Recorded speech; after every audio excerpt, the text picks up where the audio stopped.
16-bob. Yigitcha ko'rsatma bergan edi. Madelina Batlerning ishi nima bo'ladi endi? Meni hayratga solgan narsa bu emas. Agar ular yigitcha bilan uning opasini qo'lga tushirishgan bo'lsa, ular mening tashqi qiyofamni tasvirlab berishlari mumkin edi. Men zinadan yugurib chiqdim-u, xonaga otilib kirdim. Mehmonxonada chiroq yoniq, lekin u yerda Madelina yo'q edi. Vannaxonada suv shaloplayotgani qulog'imga kirdi. Divanga o'tirib gazetani ochdim. Labimga sigareta qistiribman-u, yondirishni ham unutibman. Mount Temple, 6-avgust. Batlerning o'limi haqida shov-shuvli ma'lumot topildi. Politsiyaning bildirishicha, 22 yoshli Jack Finley qo'lga olinibdi. Yigit uzoq so'roq qilingach, tushdan keyin 2 oy muqaddam g'oyib bo'lgan bank xizmatchisining o'limida ishtirok etganligiga iqror bo'libdi. Marhumning murdasi seshanba kuni topilibdi. Finley jinoyatni sodir qilishda marhumning go'zal bevasi Madelina Batler ishtirok etganligini yig'lab turib gapirib beribdi. Men ozgina to'xtab, sigaretani tutatib oldim. Hammasi qanday gumon qilgan bo'lsam, xuddi shunday bo'lib chiqdi. Finley uning sherigi ekan. Men maqolaning davomini tez-tez o'qib chiqdim. Finley Mount Templedan 80 kilometr narida bir qishloq yo'lida qo'lga olinibdi. Uni Mrs. Batlerning mashinasini qidirib yurgan patrul politsiyasi ushlagan. Finley bilan uning 27 yoshli opasi Charissa patrul mashinani ko'rib qochishga urinishibdi.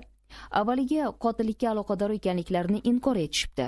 Biroq keyinroq boshqa politsiyachi patruli bular ikkalasi yurgan yo'lga yaqin joydagi istehkomda Mrs. Batlerning mashinasini topgandan so'ng ularga qotillikka aloqador deb ayb qo'yishibdi. Ularning ko'rsatmalari bo'yicha Mrs. Batler bilan uning noma'lum sherigi bo'lgan bir erkak kishi bularning mashinasini minib g'oyib bo'lishibdi. Politsiya radio orqali berilgan ma'lumotga asoslanib, noma'lum erkakning tashqi qiyofasi haqida aniq bir fikrga kelgan. O'rnimdan turib, gazetani tashladim-u, bo'shliqqa tikildim. Shunday bo'lishiga qaramasdan, hali hammasi qo'ldan boy berilgan emasdi. Mening kimligimni biladigan yakka-yu yagona odam Diana James. Lekin u o'lgan. Yana gazetani qo'lga olmoqchi edim, shu on Madelina chiqib qoldi. Uning egnida kalta yengli kamzul va nimcha, oyog'ida neylon paypoq va shippak. U radio qulog'ini burab o'tirdi. Tizzamda turgan gazetani ko'rib so'radi. Biron qiziqroq narsa bormi? Ha, bor desa ham bo'ladi. Gazetani oldiga tashladim. O'zingiz o'qib ko'ring. U gazetani olib sarlavhasiga ko'z yugurtirdi. "O, menga qarang", dedim. "O'ynashingizni qo'lga olishibdi. O deyishdan boshqa gapingiz yo'qmi?" Madelina yelka uchirdi. "Sizni bundan qo'rquvga tushmaganim ajablantiryaptimi? Axir u meni o'ldirmoqchi bo'lgandi-ku. Undan tashqari hech qachon u mening o'ynashim bo'lgan emas. Sizni-ya? Unda bu ishga qanday qilib aralashib qoldi? Tushunsam o'lay. U Cynthia Cannonni sevardi. Yoki siz bilganingizdek, Diana Jamesni." "Diana Jamesni-ya? Unda bu..." Madelina kulib yubordi. "Tushunmayapsizmi? Sevgi yosh tanlamaydi. Qo'ying bu gaplarni." Boshim aylanib ketgandek bo'ldi. "Mening savolimga javob bering. Gazetani menga uzating. Davomini o'zim o'qib beraman. Mana bu mashmashalarni mendan boshqa millionlab odamlar yaxshi biladi." "Yaxshi", dedi nihoyat juvon. "Sizga hammasini gapirib beraman." Shu payt radiodan shovqinli jaz yangrab qoldi. Madelina cho'chib tushib, radio quloqini boshqa to'lqinga buradi. Endi mungli musiqa yangray boshladi. Keyin juvon shippagini yechib tashladi-da, oyoqlarini chalishtirdi. Sigareta tutatib, qulayroq o'tirib oldi. "Yaxshi musiqa, to'g'rimi? Yo siz bunday vaqtlarda Debyussini yoqtirasizmi?" "Yo'q", dedim. "Batlerni kim o'ldirgan? Finleymi yo sizmi?" U musiqaga quloq tutib turib, "Men", deb javob berdi. Madalena mutlaqo xotirjam edi. Uning ruhidan hech qanday hissiyot, na afsuslanish, na g'azab asoratini sezib bo'lardi. Batler o'ldirilgan. Uni o'z xotini o'ldirgan. Tamom vassalom. Nima uchun o'ldirdingiz uni? So'radim men. Pul debmi? Yo'q. Undan jirkanardim. Cynthia Cannondan ham. Uning haqiqiy ismini aytib gapirsam, e'tiroz bildirmasangiz kerak. Men oz-ozdan nima bo'lganini tushuna boshladim. Demak, gapingizga qaraganda bu yerda pulning ahamiyati bo'lmagan. Lekin siz uni baribir olib qolgansiz-ku. Madalena masxaromuz kulib qo'ydi. Sizning fikriyodingiz faqat pulda. Dunyoda puldan boshqa narsalar ham borligiga ahamiyat bermayapsiz. Men bu yerda pul hech qanday rol o'ynamagan demoqchi emasman. Lekin men faqatgina ulardan nafratlanganim uchun o'ldirdim. Pul esa o'ldirishimning sabablaridan biri bo'lgan xolos. Aslini olganda, u pulni bankdan emas, mendan olgan edi. Madalenaga tikildim. Sizdan, a?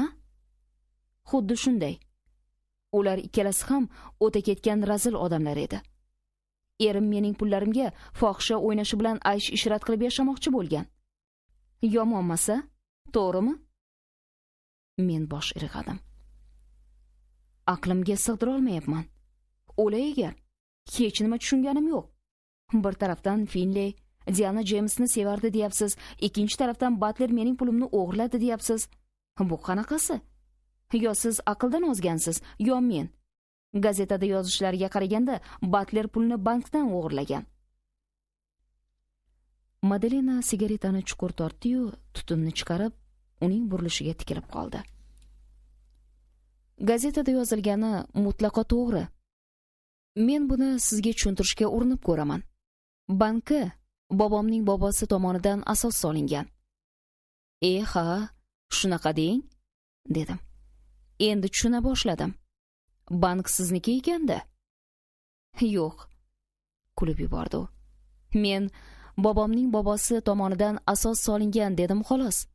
Lekin uning avlodlari bankdagi pulga pul qo'shishdan ko'ra, undagi pulni sovurishga ustasi farang bo'lishgan ekan. Bank birovlarning qo'liga o'tib ketganiga ancha vaqtlar bo'lgan. Lekin mening otam vafotidan oldin $120,000 ko'proq mablag'ga ega bo'lgan. Ana shu mablag'ning bir qismi menga meros sifatida o'tgan. Endi tushungandirsiz. Erimning chiroyidan boshqa hech vaqosi yo'q edi. Biz bankdagi mablag'ning bir qismiga ega bo'lganimiz bois bankning vitse-prezidenti bo'lib ishlardi. U Cynthia Cannon bilan qochib ketishni rejalashtirgandan keyin bankdagi pulni olib olgan. Pulni hujjatlar asosida olishi mumkin emasdi. Shuning uchun o'g'irlagandi. Agar uni tutishmaganda, pulni sug'urta kompaniyasi to'lamaganda, bank bizga qarashli bo'lgan mablag'ni bekor qilardi-da, shu bilan yo'qotilgan pulning o'rni qoplangan bo'lardi. Shu bilan hammasi tugardi. Izlar bosilib ketardi. Mendan bo'lak hech kim bu yerda kuyib qolmasdi. Madalena gapdan to'xtab, sovuqqina kulib qo'ydi. Erimning esa bu narsa xayoliga ham kelmasdi. Qo'limdagi sigaretani ham unutib qo'yibman. Yonib tugab, qo'limni kuydirganda o'zimga keldim. Uni kuldonga bosib, Madalenaga qaradim. Uning niyatini bilib olganingizdan keyin nega bu haqda o'sha kuni oqshomdayoq politsiyaga xabar bermadingiz? Undan pulni tortib olishib, o'zini qamab qo'yishardi-ku. To'g'ri, javob berdi u. Shunday qilsam ham bo'lardi. Pichoq borib suyakka qadalgan edi. U bilan hisob-kitob qilgim keldi. Cynthia Cannon uning birinchi o'ynashi emas. Undan oldin bankda ishlaydigan Charissa Finley, undan ham oldin boshqalar uning qo'lidan chiqqan. Shu paytgacha butun kirdikorlarni chidam bilan kechirib keldim. Lekin oxirida mening pulimni olib, o'zining fohishasi bilan qochib ketmoqchi bo'lganligini sezganimdan keyin men ham ularni o'ldirishga qaror qildim. Inson hayotda yashashdan umidi uzilgandan keyin u hech nimadan qo'rqmaydi. Men hali ham dedim. Bu yerda Charissa Finleyning ukasining nima daxli borligiga tushunmay turibman. Bu sal murakkab. tushuntirdi Madelina. Uning ahvoli qandaydir fojialiroq, lekin aslida o'g'ir tentak. Haftadan u manavi o'zidan katta ikkala ayol jinoyatga qo'l uradi-da, pul o'zimga qoladi deb o'ylagan bo'lsa kerak. Baribir tushunmayapman, takrorladim. Madelina kulib yubordi. Kechirasiz. Men yana puldan boshqa hech narsa qiziqtirmaydigan odam bilan gaplashayotganimni unutib qo'yibman. Cynthia Cannon davom etdi u. Hamshira bo'lib ishlashini, 7-8 oydan buyon bir shol ayolni parvarish qilayotganini aytgan bo'lishi kerak. Bu ayol Charissa va Jacklarning onasi. Shundan keyin Jack Cynthia'ni butun vujudi bilan sevib qolgan. O'zidan 10 yosh kichik bo'lgan yigitchaga u o'zini bag'ishlamaganini bilmayman-u, lekin u bilan ko'p vaqt ishqiy munosabatda bo'lmagani tayin. Aftidan yigitcha uning asabiga tekkan bo'lsa kerak. Har holda mening erim bilan tanishgandan keyin tezda u bilan aloqani uzgan. Men bu haqda Cynthia Mount Temple'ni tashlab Sanportga kelgandayoq bilgan edim. Bir kuni shanbada erim go'yo uzoqqa baliq tutgani ketganda uyimga kechqurun Jack Finley kirib keldi. U mutlaqo o'zini yo'qotib qo'ygan edi. Nega kelib o'zining hasratlarini menga yozdi bilmayman. Aftidan ularni menga doston qilib, erimni Cynthia'dan ajratib olishimni aytmoqchi bo'lgan. Tez orada bildimki, yigitcha qattiq ruhiy azobda. U haftaning oxirida ko'p martalab erimni kuzatibdi. Hatto bir safar ularni otelda tutib olib otib tashlashiga bir baxiya qolibdi. U qo'lida to'pponcha bilan xonaga kirib boribdi. So'nggi daqiqada eshikning oldida o'zini tutib qolganmish. Unga rahmim kelib ketdi. Sen Cynthia Cannon kabi bir fohisha deb yosh umringni xazon qilishing aqldan emas deb tushuntirishga harakat qildim. Lekin gaplarim u quloqdan kirib, bu quloqdan chiqib ketdi. Bunaqa qaysar odamlar bilan gaplashib o'tirishning foydasi yo'q. U erimni o'ldirishga qaror qilgan edi. Endi sal-pal tagiga yetyapman, dedim. U yigit siz istagan sherik bo'lgan ekanda. Endi uning yuragiga ozgina o't yoqishingiz qolgan edi. Madelina boshini silkitdi. Yo'q. Aytdim-ku sizga. Ozgina uning aqlini kirgizib qo'ymoqchi bo'lgan edim. Keyin tez orada sezib qoldimki, u bilan Ofatijon opasi mening payimga tushishgan ekan. Kechirasiz. Ochiqroq qilib gapirib bersangiz. U qo'lidagi tugagan sigaretadan yangisini yondirib oldi. Radiodan hamon mungli kuy taralib turardi. Bu holat vaziyatga qandaydir mos emasdi. Madelina xotirjam, kuyning sehriga mahliyo bo'lganicha, o'yga botib o'tirganicha qotillik haqida so'zlardi. Men sizga ish chigallashib ketdi degandim, dedi u. Avvaliga ish yigitchaning tiyiqsiz rashki bilan tugasa kerak deb o'ylagandim. Lekin uning menga bergan tanbehi o'ylantirib qo'ydi. Orqasidan kuzatib yurganda Cynthia ismi bilan familiyasini o'zgartirganini sezib qolibdi. U hayron bo'libdi.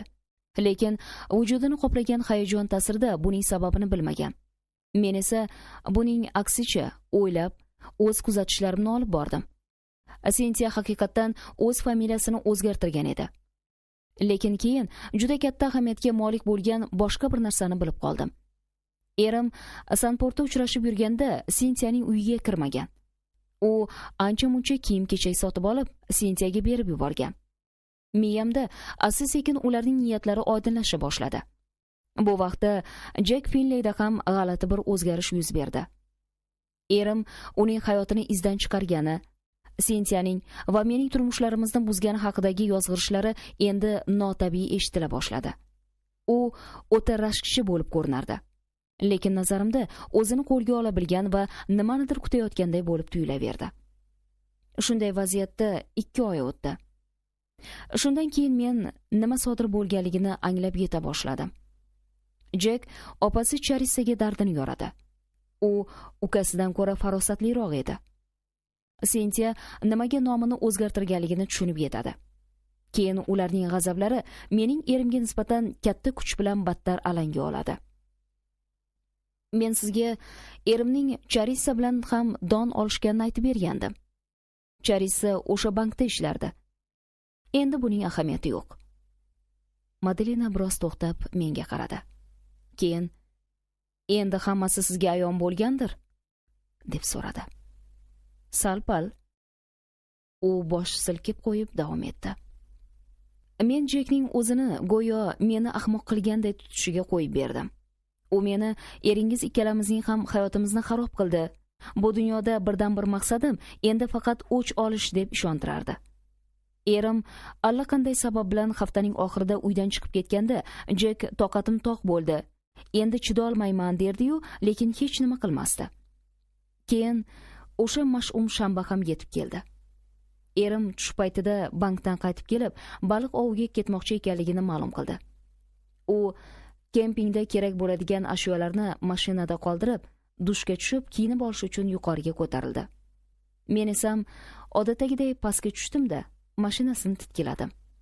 Pulni topdim. Pul portfelga solingan bo'lib, adyolga o'rib tashlangan edi. Bir oy badalida o'zimdan ko'nglimga kelib yurgan shubhalarim asoslimi, yo'qmi, bunga qanday dalil bor deb o'ylab yurgandim. Mana endi portfelni ochib pulni ko'rganimdan keyin shubhalarim to'g'ri ekanligiga amin bo'ldim. Endi ishni kechiktirishim kerak emas edi. Vaqt ziq edi. Portfeldagi pulni olib tezda yerto'laga yashirdim. Erim portfeli bilan bankdan chiqib ketganini Charissa ukasiga telefonda aytadi-yu, Jek zudlik bilan biznikiga keladi. Buni bilardim. Jek haqiqatan ham bir zumda uyimizga orqa eshikdan kirib keldi va o'z rolini a'lo darajada ado etdi. Rangida rang qolmagan, oppoq, ko'zlari telbanamo katta-katta ochilgan. Keldi-yu, eringiz yana baliq oviga ketmoqchiligini aytdimi deb so'radi. Men ha dedim. U yetar endi, ortiq chidolmayman, biror nima qilishimiz kerak dedi. Shunday deb yuragimga qutqu sola boshladi. Xuddi shu onda zinadan erim tushib kelaverdi. Men Jekning cho'ntagidan to'pponchasini tortib oldim-da, erim eshikka yaqin kelganda otib tashladim. Madalina jimib qoldi. U boshim uzra uzoq-uzoqlarga tikildi. Uning chehrasida hech qanday his-hayajon aks etmadi. Demak, Finley murdani uning mashinasida olib ketgan ekan-da, deb so'radim. U boshini qimirlatdi. Ha. U hayratlanarli darajada xotirjam va chaqqonlik bilan harakat qildi. Aftidan o'zicha hamma narsani puxta rejalashtirgandek edi. Bu juda tez ayon bo'ldi. Xizmatkor uyda yo'q edi. Chunki har shanba kuni u dam olardi. Biz endi faqat qorong'i tushishini kutishimiz kerak edi xolos.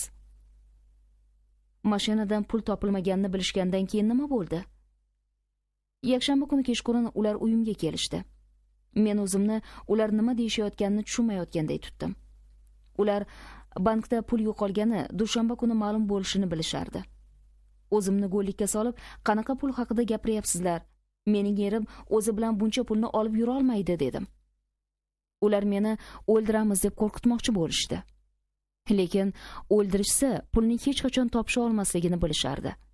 Bundan tashqari politsiyaga ma'lum qilamiz deb ham qo'rqita olishmasdi. Chunki meni shu ishga majbur qilgan ularning o'zlari edi-da. Men pulni Gulzorga ko'mib qo'ydim-da, politsiya uyni rosa tintib meni kuzatib, oxiri o'z holimga qo'yishlarigacha kutib yurdim. Keyin pulni olib, 3 ta po'lat sandiqqa joyladim. Demak, mashinani Diana Jamesning uyi oldiga tashlab ketgan Finley ekan-da. Diana buni siz qildingiz deb o'ylagan ekan. Madalina asta kulib qo'ydi. Sensiya unchalik farosatli emasdi. Lekin meni bu qadar anoyi deb o'ylashiga hech ishonmasdim. Men biroz o'yga toldim. Tarozining qaysi pallasiga solib qaramang, juda puxta o'ylab qilingan ish edi. Madalina hammasini dog'da qoldirgandi. Mendan boshqalarni, deya kulimsirab qo'ydim ichimda. Endi $120,000 3 ta bankning po'lat sandig'ida yotibdi. Po'lat sandiqlarning kaliti esa mening kissamda. Juda tadbirli ayol ekansiz, dedim. Endi ish nihoyasiga yetibdi. Men pastga tushib, muyulishgacha bordim. Ertalabki gazetalar chiqibdi. Bittasini sotib oldim. Ko'zimga shunday sarlavha chalindi: Missis Batler o'lgan. Uning noma'lum sherigi qidirilmoqda. 17-bob. Qo'limda gazeta, chiroq tagida xomush turar ekanman, go'yo atrofimdagi hamma narsa ag'darilib tushayotganga o'xshardi. Kimdir nimadir dedi. Nima? Dedim-u, qo'limdagi gazetani qo'ltig'imga tiqdim. 500,000 nusxada chop etiladigan ushbu gazeta quyosh nuriday butun shtat bo'yicha tarqaldi-yu, birov ko'rib qolmasin deganday uni yashirishimni qarang. Sherigi qidirilyapti. Yo'lga tushdim. Chopmasligim kerak, deb o'yladim. Boshqalar e'tiborini tortmay asta yurishim lozim. Hoy, qaytimingizni oling, mister, oling pulingizni. Bu gazeta sotuvchi bolaning ovozi edi. Nega endi 50 dan oshgan erkaklarni shunday deb atasharkin-a? Ha, rahmat. Men pulni cho'ntagimga soldim. Chiroq tagida ko'p turib bo'lmaydi. Manavi kishi meni mast yoki telba deb o'yladi shekilli, tikilib qaradi. Kulgi ovozi qulog'imga chalindi. Madelinani politsiyadan yashirganim uchun $120,000 to'lash kerak. Lekin uni endi politsiya qidirmaydi. U o'lgan. Politsiya meni qidiryapti. Nimadir qilish kerak. Gazetani tashlab yuborsammikin? Menga mast deb tikilib turgan manavi kishining ko'z o'ngida-ya. Mashinamga loqaydlik bilan ko'z tashladim. Yonginamda turibdi. Mashinaga o'tirdim-u, duch kelgan tarafga yo'l oldim. Chorrahaga yetganda o'ngga burilib, sohil tarafga haydadim. Tezda ko'zim mashina qo'yadigan joyga tushdi. Borib mashinani o'sha yerga qo'ydim. Hali kun yorug' edi. Mashinada yana jinday o'qisam bo'lardi. Lekin gazetani yozmayoq uni o'qishimning hojati yo'qligini tushundim. Hammasi ravshan edi. Shunga qaramasdan baribir o'qidim. Vaziyat men o'ylagandan ham battar edi. Shubhalarim bekorga emasligi ma'lum bo'ldi. Lekin gap faqat bundagina emasdi. Ular Diana Jamesning murdasini topishibdi. Sherifning yordamchisi esa nihoyat o'ziga kelibdi. Ha, bu ayol Missis Batlerning o'zginasi edi, debdi u. Men uning yuzini chiroq bilan yoritib ko'rdim. Xuddi shu paytda bir yigit orqamdan kelib boshimga zarb bilan tushirdi. Bu ikki ayol bir-biriga unchalik o'xshamasdi. Lekin ularning bo'ylari baravar, ikkalasi ham qora soch, yoshlari, qiyofalari ham bir xil edi. Agar tish doktoriga murojaat qilishsa, bu borada uning yordam berishi amri mahol. Lekin bunga ehtiyoj qolmagandi. Sherifning yordamchisi uni yaxshilab ko'rib olgan. U uydan chiqmayotgan, aksincha uyga kirayotgan edi. O'q ovozi esa uni urib yiqitgandan keyin eshitilgan. Diana James u hushsiz yotganda orqa hovlidan kirib kelgan. Bironta odam uning bu yerda bo'lishini taxmin qilmagan. Chunki uning bu shahardan ketganiga 6 oy bo'lgan edi. Shu paytgacha ishni puxta qildim. Endi Madelina yashirinib oladigan bo'lsa, meni shu zahoti tutishadi. Undan keyin hammasi tamom. O'zimni yomon his eta boshladim. Peshonamdan sovuq ter chiqib ketdi. Baribir o'zimni zo'rlab bo'lsa ham davomini o'qidim. U yog'ida mening qiyofam tasvirlanardi. Tasvirlaganda ham juda qoyil maqom edi. Qiyofamdagi biron bir belgi Mallasoch xonimning e'tiboridan chetda qolmagandi. Men so'nggi satrlarni o'qidim. Uning basharasi menga tanishdek tuyuldi, derdi Charissa Finley. Qayerdadir o'zinimi, rasminimi ko'rgandekman. Qo'llarim qaltirab sigareta tutatdim. U mening sho'rimni quritishi mumkin. Qiz har daqiqada eslab qolishi ehtimoldan xoli emas. Buni men politsiya eshigimni taqillatib kelgandagina bilishim mumkin. O'zimni qo'lga olishga urindim. Ehtimol hali biron iloji bordir. Balki esla olmas. Hali esla olmagan ekan, bu haqda o'ylagan sari ishonchi orta boradi. 5 yil muqaddam Sport gazetasining bir sahifasida suratim bosilgan. O'shandan keyin gazetada yuzlab futbolchining rasmi bosilib chiqdi. Fursatni qo'ldan bermasligim, taslim bo'lmasligim kerak. La'nati, shundoqqina qo'limga tushib turuvdi-ya. Endi shuncha boylikni qo'ldan chiqarib yuborish haqida o'ylaganimda nafasim bo'g'ilib, qornimda og'riq turyapti. Yana bir necha kun kutib turish kerak. Endi uni qidirishmayapti. Unga bir nechta ko'ylak sotib olish, sochlarini boshqacha qilib tarish kerak. Ishni tezlashtirish uchun biron sabab o'ylab topishim lozim. 2-3 kun gazetani Madalenaning qo'liga bermaslik kerak. Yuzlarim burishib ketdi. Radiochi. Istalgan paytda yangiliklarda aytib qolishi mumkin. Buni o'ylamaganimni qara-ya. Axir hamma narsani ham oldindan nazarda tutib bo'lmaydi-ku. Motorni yurgizib, mashinani uchirib ketdim. Dastlabki muyulishdayoq gazetani oynadan uloqtirib yubordim. Ikkinchi chorahada mashinani burib, uyga shoshildim. Menimcha Madalena bu gaplardan xabardor bo'lsa ham kerak. Yo'g'imda kunduzgi eshittirishda radiodan berilgan bo'lishi mumkin. Buni qanday qilib bilsam ekan? Lekin u bilsa ham aytmasligi aniq. Yo'q, aytishi kerak. Axir men uning sumkasidan olgan 3 ta kalit menda-ku. Bularsiz u pullarni ola olmaydi. Undan tashqari yana ba'zi narsalar ham bor edi. Uning tirikligini biladigan yakka-yu yagona odam men edim.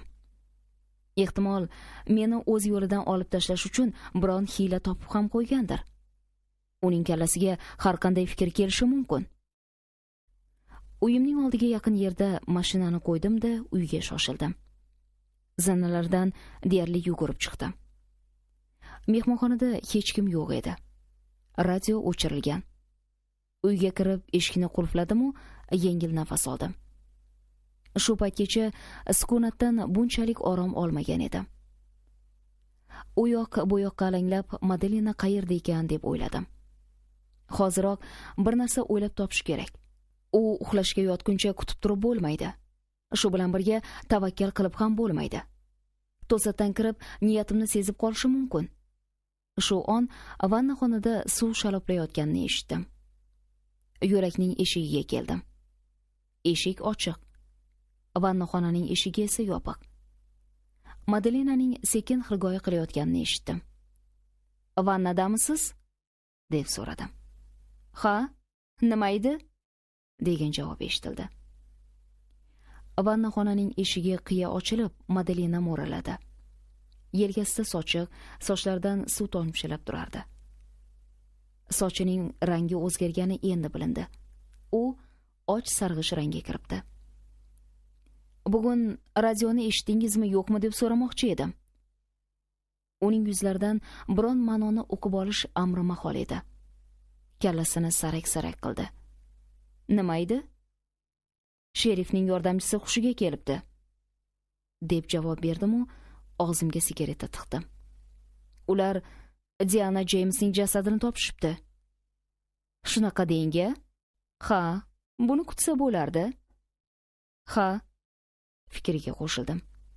"Kulgili joyi shundaki, avvaliga ular buni sizning jasadingiz deb o'ylashibdi." "Rostdan-a?" so'radi u. "Lekin biz ikkalamiz umuman bir-birimizga o'xshamaymiz-ku." U Madalena biroz to'xtab o'ylanqirab turdi-da, "Ha, bo'lishi mumkin. Bu olov..." Uning o'zini tuta bilish qobiliyatiga qoyil qolmasdan ilojim yo'q edi. Agar mug'ombirlik qilayotgan bo'lsa, buni juda qoyilmaqom qilib o'rinlatayotgan edi. "To'g'ri", dedim. "O'sha sherifning yordamchisi sizni tanigan va boshqa kimdir o'q ovozini eshitibdi. Shuning uchun murdani topishganda uni siz deb o'ylashibdi. Keyin uning qo'ldagi soatda nomi o'yib yozilganini ko'rishibdi." "O!" hayajonlanib ketdi Madalena. Buning shu so'zdanoq ko'p ma'noni o'qib olish mumkin edi. "Bundan hamma gapingizga ishondim" yoki radio orqali berilgan axborotdan bor gapni bilib oldim degan ma'no ham chiqardi. Bu bilan mening ustimdan ichida kulayotgan edi. "Iltimos, gazetani tashlab keting", iltimos qildi u. cho'milib bo'lganimdan keyin o'qib chiqaman. Esdan chiqib bir joyda qoldirib kelibman, dedim. Lekin bundan boshqa tilga oladigan yangilik yo'q. Madalina yelkasini qisib qo'ydi-da, eshikni yopib oldi. U yerda yana bir necha daqiqa bo'lsa kerak. Bu qulay paytdan foydalanib qolish kerak. Oshxonaga kirib, stoldan pichoqni oldim. Keyin yotoqxonaning stolida turgan radiopriyomnikning vilkasini rozetkadan sug'urdim. So'ng tezda radioning orqasini ochib, ichidagi simni qirqdim. Uning orqasini yana yopib qo'ydim. Vilkani rozetkaga tiqib, radioni joyiga to'g'rilab qo'ydim. Pichoqni esa oshxonaga olib borib tashladim. Oradan 10 daqiqalar o'tib, Madalina boshini sochiq bilan o'rab olgancha, labida sigareta bilan vannaxonadan chiqib keldi. Sal oro berganimdan keyin sochlarim juda ham xunuk bo'lib ko'rinmasa kerak, dedi u. Rang yaxshi chiqdi, ko'rdingizmi? Ha, dedim. Qiziq. Odam bolasining tashqi qiyofasi o'zgarishi qanchalik katta ahamiyatga ega ekan-a? Men o'zimni mutlaqo boshqa odam his qilyapman. Go'yo Madalina Butler endi yo'q, u o'lgandek. Ajab. Bu bilan u nima demoqchi bo'lyapti? Ehtimol biron nimani nazarda tutmayotgandir u. Shu bilan birga menga bosim o'tkazmoqchi bo'layotgan bo'lishi ham mumkin. Bir narsa kunday ravshan. Bu ayol nihoyat darajada xavfli. Birga bo'lgan shu qisqa vaqtimizda bunga ishonch hosil qilib bo'ldim. Xullas, endi biz nimani istagan bo'lsak, shunga erishdik, dedim. U o'tirdi. Stulga suyanib oldi-da, priyomnikning murvatini buradi. Qani, qanday yangiliklar bor ekan? Eshitib ko'raylik-chi. Radio qizib ketdi-yu, birdan undan tutun chiqa boshladi. "Hoy!" deb yubordim. "O'chiring. Bu la'nati yonib ketyapti." U radioni o'chirib, hayron bo'lib menga qaradi. "Qiziq bo'ldi-ku", dedi juvon. "Yaqinginada yaxshi ishlab turuvdi. Qisqa tutashish ro'y bergan bo'lsa kerak. Ertaga ustaxonaga borib tuzattiraman." "Tuzatishga ko'p vaqt ketadimi?" 2-3 kun ketsa kerak. "Shuncha kun-a? Uni tuzatguncha prokatga bittasini olib tura olmaysizmi? Yo yangisini sotib oling?" "Nega endi?" dedim. "Nahotki radiosiz 2 kun chidab tura olmasangiz?" "Gap shundaki", javob berdi u. "Men radiosiz o'zimni mutlaqo yakkalanib qolganday sezaman. U yoqda nimalar bo'layotganidan bexabar qolaman. U yoqdagi hamma gapni o'zim sizga yetkazib turaman. Gazetalardan o'qib bilib turasiz. Shunday bo'lgach, kerakli ma'lumotlar qo'liga tushmasligining oldini o'zim olib turaman." Yana uni gapga solib, biron narsadan xabardor ekanligini bilmoqchi bo'ldim. Lekin qiyofasidan hech narsani anglab bo'lmasdi. Men uning go'zal, lekin sirli chehrasini yomon ko'rib keta boshladim.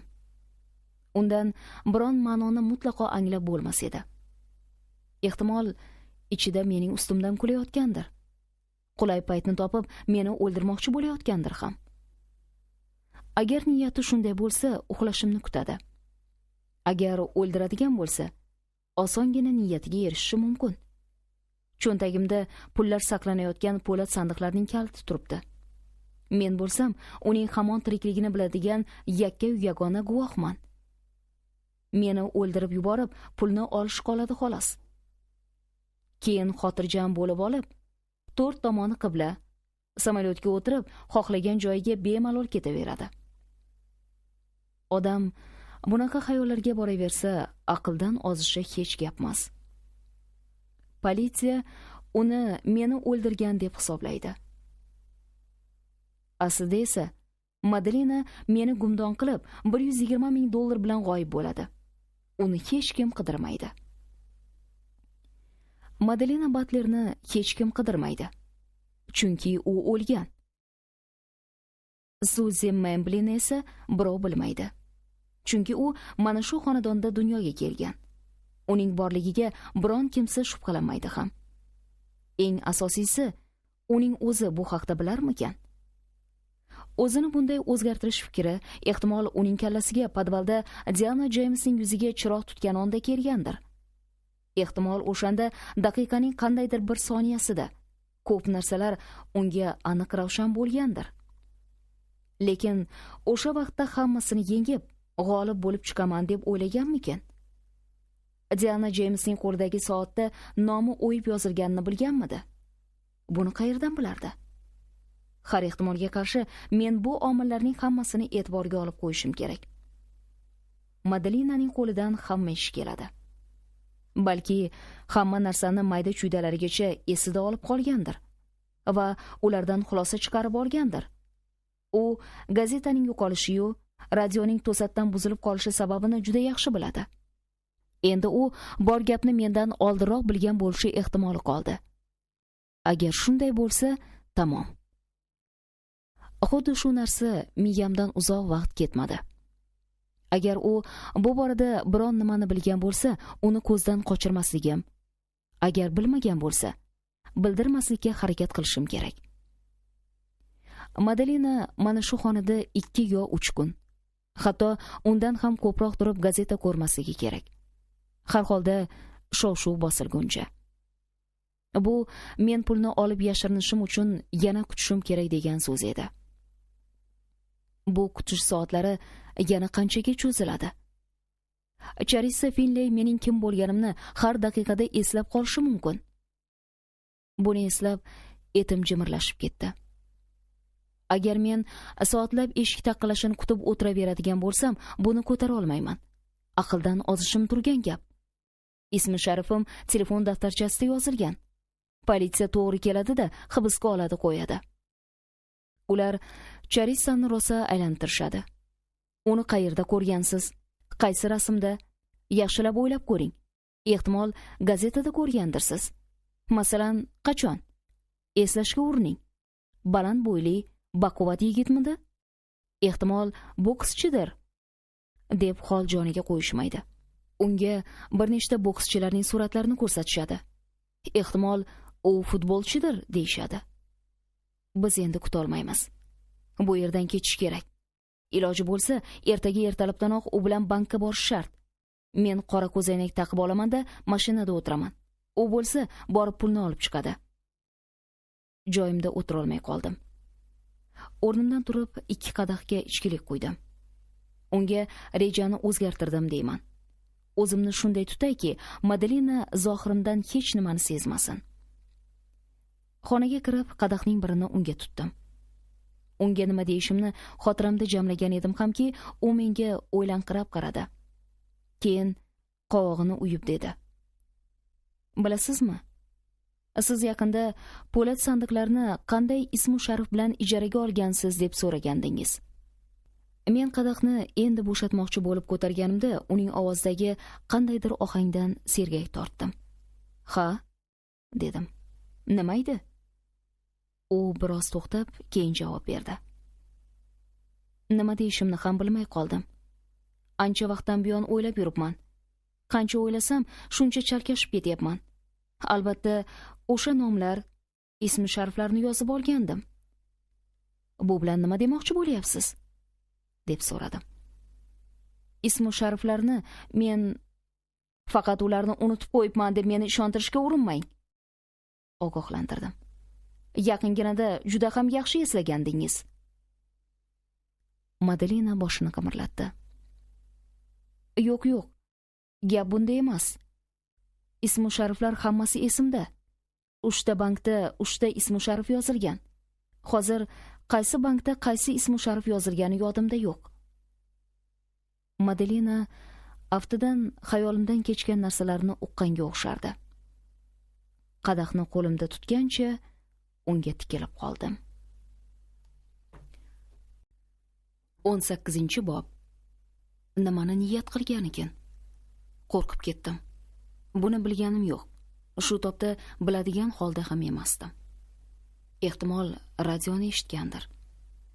O'zimni yo'qotib esankirab qolish darajasiga yetkazib, tashlab qochishimni xohlaganmikin? Lekin bundan unga nima manfaat bor? Kalitni olib qochib ketadigan bo'lsam, pulni ololmaydi-ku. U bu qadar ahmoq emas. balki o'zini hech narsadan bexabardek tutib, mening rosa azoblanishimni va qiynala uxlab qolganimda bir yoqlik qilishni xohlayotgandir. Shunday bo'lsa ham ko'p kutishimiz mumkin emasligini, politsiya izimizga tushib, menga qo'shib uni ham tutib olishini yaxshi bilardi. Uzoq kutish menga o'xshab unga ham xatarli edi. Yo'q. Bu hol mendan ham unga xavfliroq.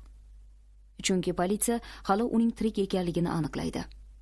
Keyin men emas, uni qotillikda ayblaydi. Ehtimol u buni yaxshi bilar, lekin o'zini nihoyatda xotirjam tutardi. Xuddi mana shu xotirjamlik bilan tavakkal qilishga jazm qilgan edi. Balki xavotir va qo'rquv aralash asabiy taranglikdan ko'chaga chiqishga yuragi betlamayotgandir. Po'lat sandiqning kalitini bering, pulni shu yerga olib kelaman desa, ko'na qoladigan ahmoq deb hisoblayotganmikin meni? Ikkita narsaga ishonchim komil edi. Birinchisi, ismu shariflarni mutlaqo chalkashtirib yubormagan. Ikkinchidan, har qanday holatda ham o'zimning tashvishga tushib qolganimni sezdirmasligim kerak. Viskidan bir qultum yutdim. Endi menga diqqat bilan quloq soling, dedim. Agar meni laqillatayotgan bo'lsangiz, nima bo'lishini ogohlantirgandim. Esingizdami? Nimani mo'ljallayapsiz? Nimani bo'lardi? Dedi achchiqlanib juvon. Eslashga harakat qilyapman. Bir necha soatdan beri boshimni qotirib o'tiribman. Yana qancha vaqt bosh qotirmoqchisiz? Qayoqdan bilay? Men sigareta tutatdim. Buning ikkita yo'li bo'lishi mumkin, dedim. Birinchisi, basharani ko'kartirish. Bo'yningizni changallab, yuzingiz ko'karib ketguncha bo'g'aman. Keyin eslab gapirishingiz uchun sal bo'shatib havo yuttiraman. Bu kisloroddan dush berib, miyani joyiga keltiradigan o'ziga xos usul. Haqiqatan ham yaxshi usul ekan. Sovuqqonlik bilan dedi u. Demak, men bankka to'ppa-to'g'ri kirib borib, falon odam bankingizdagi po'lat sandiqni ijaraga olganmi deb so'rashim kerak. Shundaymi? Bankda bunaqa ma'lumotlar berilmasligini yaxshi bilasiz-ku. Men bosh irg'ab ma'qulladim. Albatta, siz buni qanday amalga oshirish kerakligini mendan kam bilmaysiz. Siz 3-milliy bankka telefon qilib, men Mrs. Garri Carstersman. Yodimdan ko'tarilibdi. Bankingizdan ijaraga olgan po'lat sandiqning ijara muddati qachongacha edi? Tekshirib ko'rsangiz, deb iltimos qilasiz. Ular tekshirib ko'rishadi-da, yo iyul oyigacha deb aytadi, yo bunaqa odamning bankimizdan po'lat sandiq ijaraga olgani haqida bizda ma'lumot yo'q deb javob berishadi. Shundan keyin uzr so'raysiz va erim boshqa bankdagi po'lat sandiqni ijaraga olibdi deysiz. Keyin boshqa bankka qo'ng'iroq qilib, mana shunday savol-javob qilasiz. Madelina ma'qulladi. Tushundim. Agar Mrs. Carstersning omadi chopsa, hammasi ko'ngildagidek bo'ladi. Shundan keyin boshqa bankka qo'ng'iroq qilib, Mrs. Hetz yozgan Mrs. Mannni so'rayman. Javob qanday bo'lishidan qat'iy nazar, biz hammasini bilib olamiz. Deylik, Mrs. Carstersning omadi yurishmadi. Ikkinchi bankdan ham shunga o'xshagan javobni eshitdik. Unda bu odam 3-milliy bankdagi sandiqni ijaraga olganligini bilib olamiz. Lekin keyingi 2 bankdan qaysi ism-shariflar ijara qilinganligini bilmaymiz. Demak, banklar bilan savol-javob qilishni davom ettiramiz. Xullas, banklarga juda ham ko'p qo'ng'iroq qilib yubormayapmizmi? Banklardan ijaraga olingan po'lat sandiqlar soxta ism-shariflar nomidan ijaraga olinganligini unutmang. Men ularga tashqi qiyofamni, shaxsimni o'zgartirganman, chunki meni politsiya hamma joyda qidirib yuribdi. Hamma gazetalarda rasmim e'lon qilingan deb ayta olmayman-ku.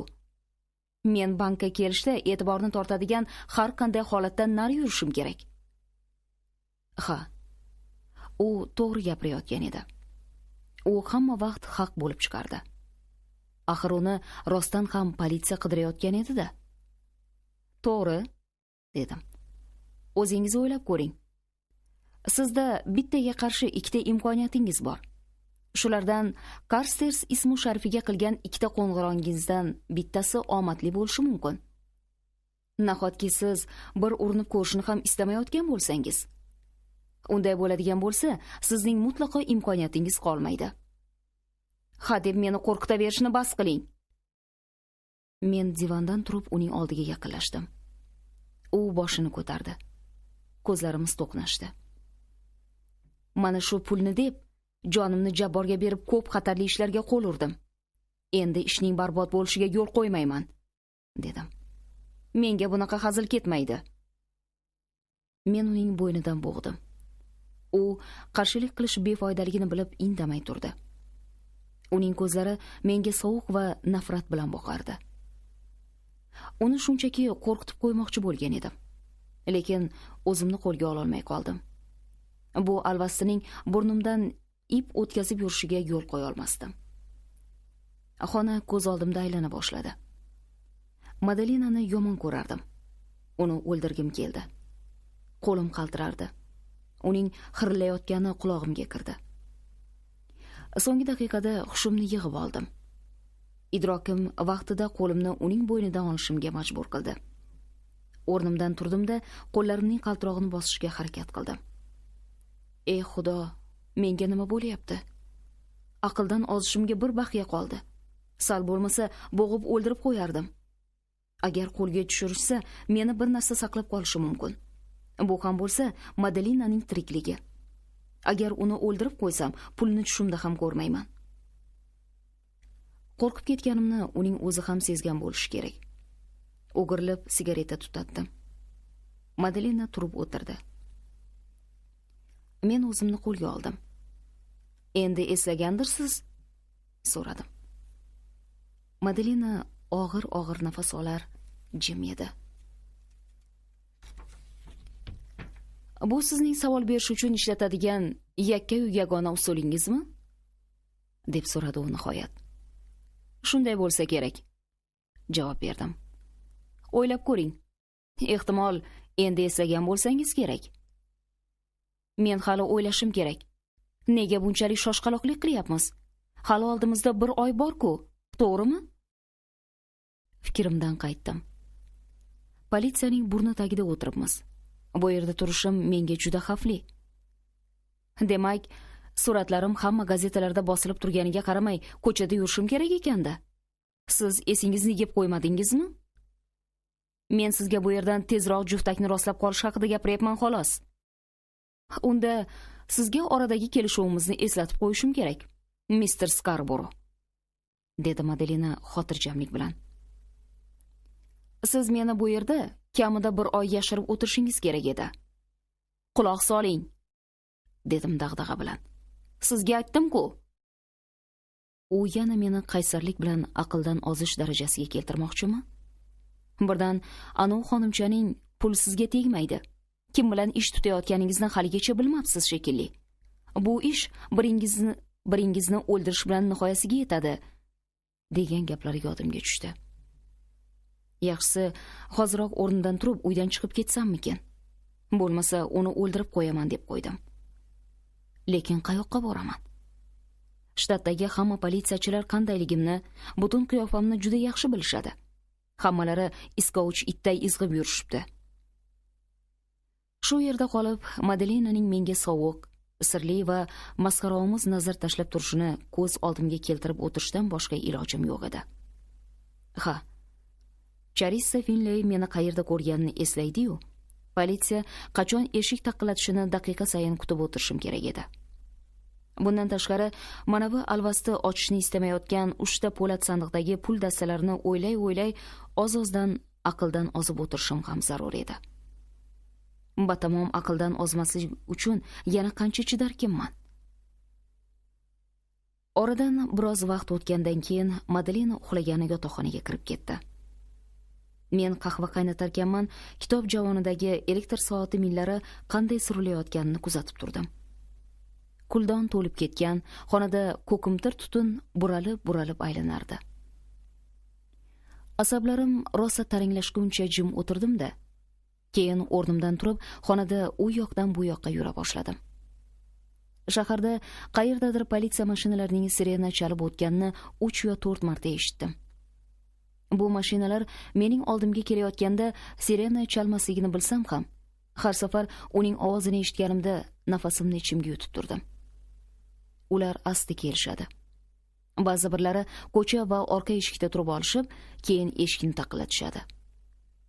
Eng dahshatlisi lift. U xonamning eshigi oldidan atigi bir necha qadam narida. Lift bizning qavatda to'xtab, uning eshigi ochilib yopilib turganini eshitaman.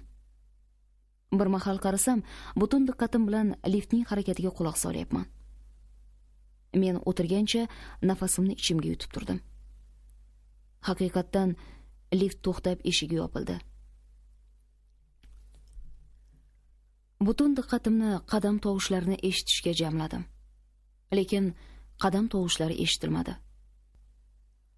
Yo'lakka qalin gilam poyandoz tashlab qo'yilgan. Oraga sukunat cho'kdi.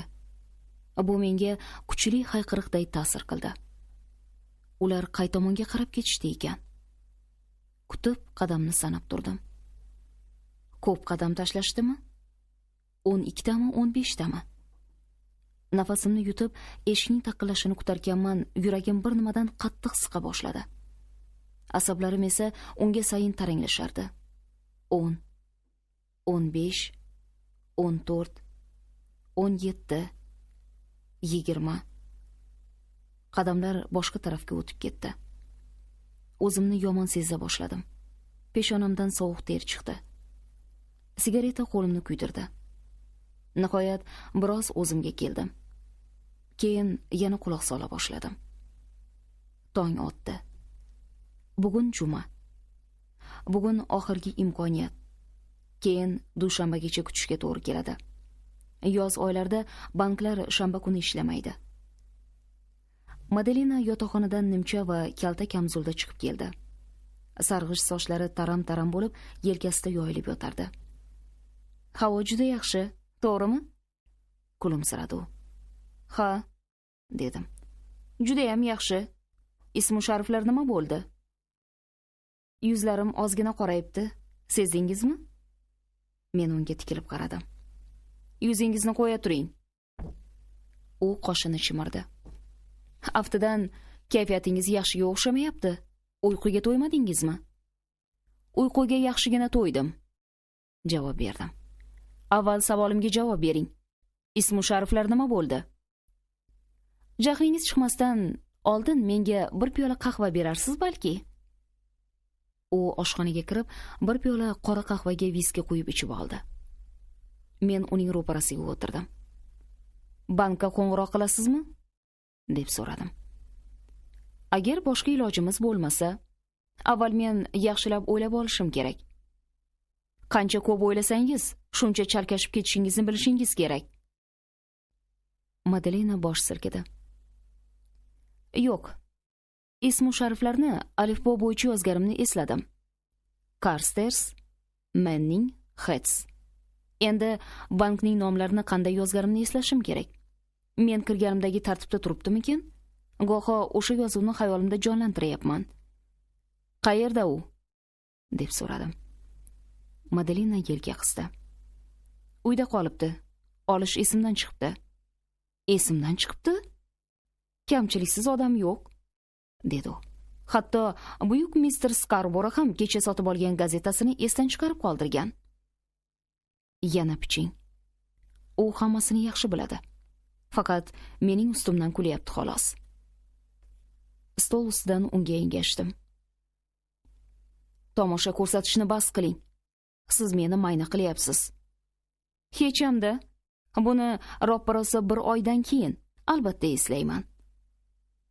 Men g'azab bilan unga tikildim. Basharasiga tarsaki tortib yubormoqchi ham bo'ldim.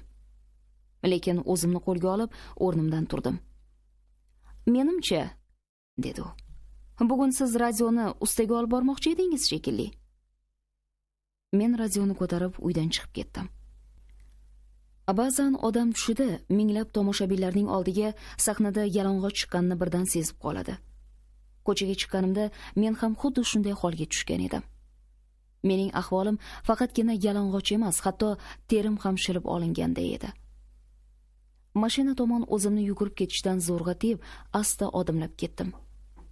Mashinaga o'tirganimdan keyingina sal asablarim bo'shashdi. Muyulishda bir kishi gazeta sotardi.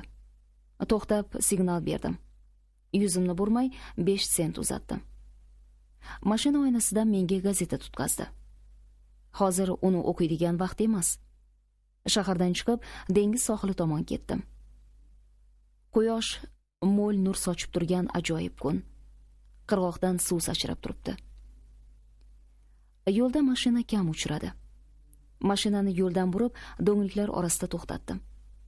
O'sha yerda xuddi ko'zimga soat mexanizmi o'rnatilgan bombadek ko'ringan gazetani ochdim. Sahifalarni varaqlay boshladim. Shunday sarlavhaga ko'zim tushdi. Sirli qotil qidirilmoqda.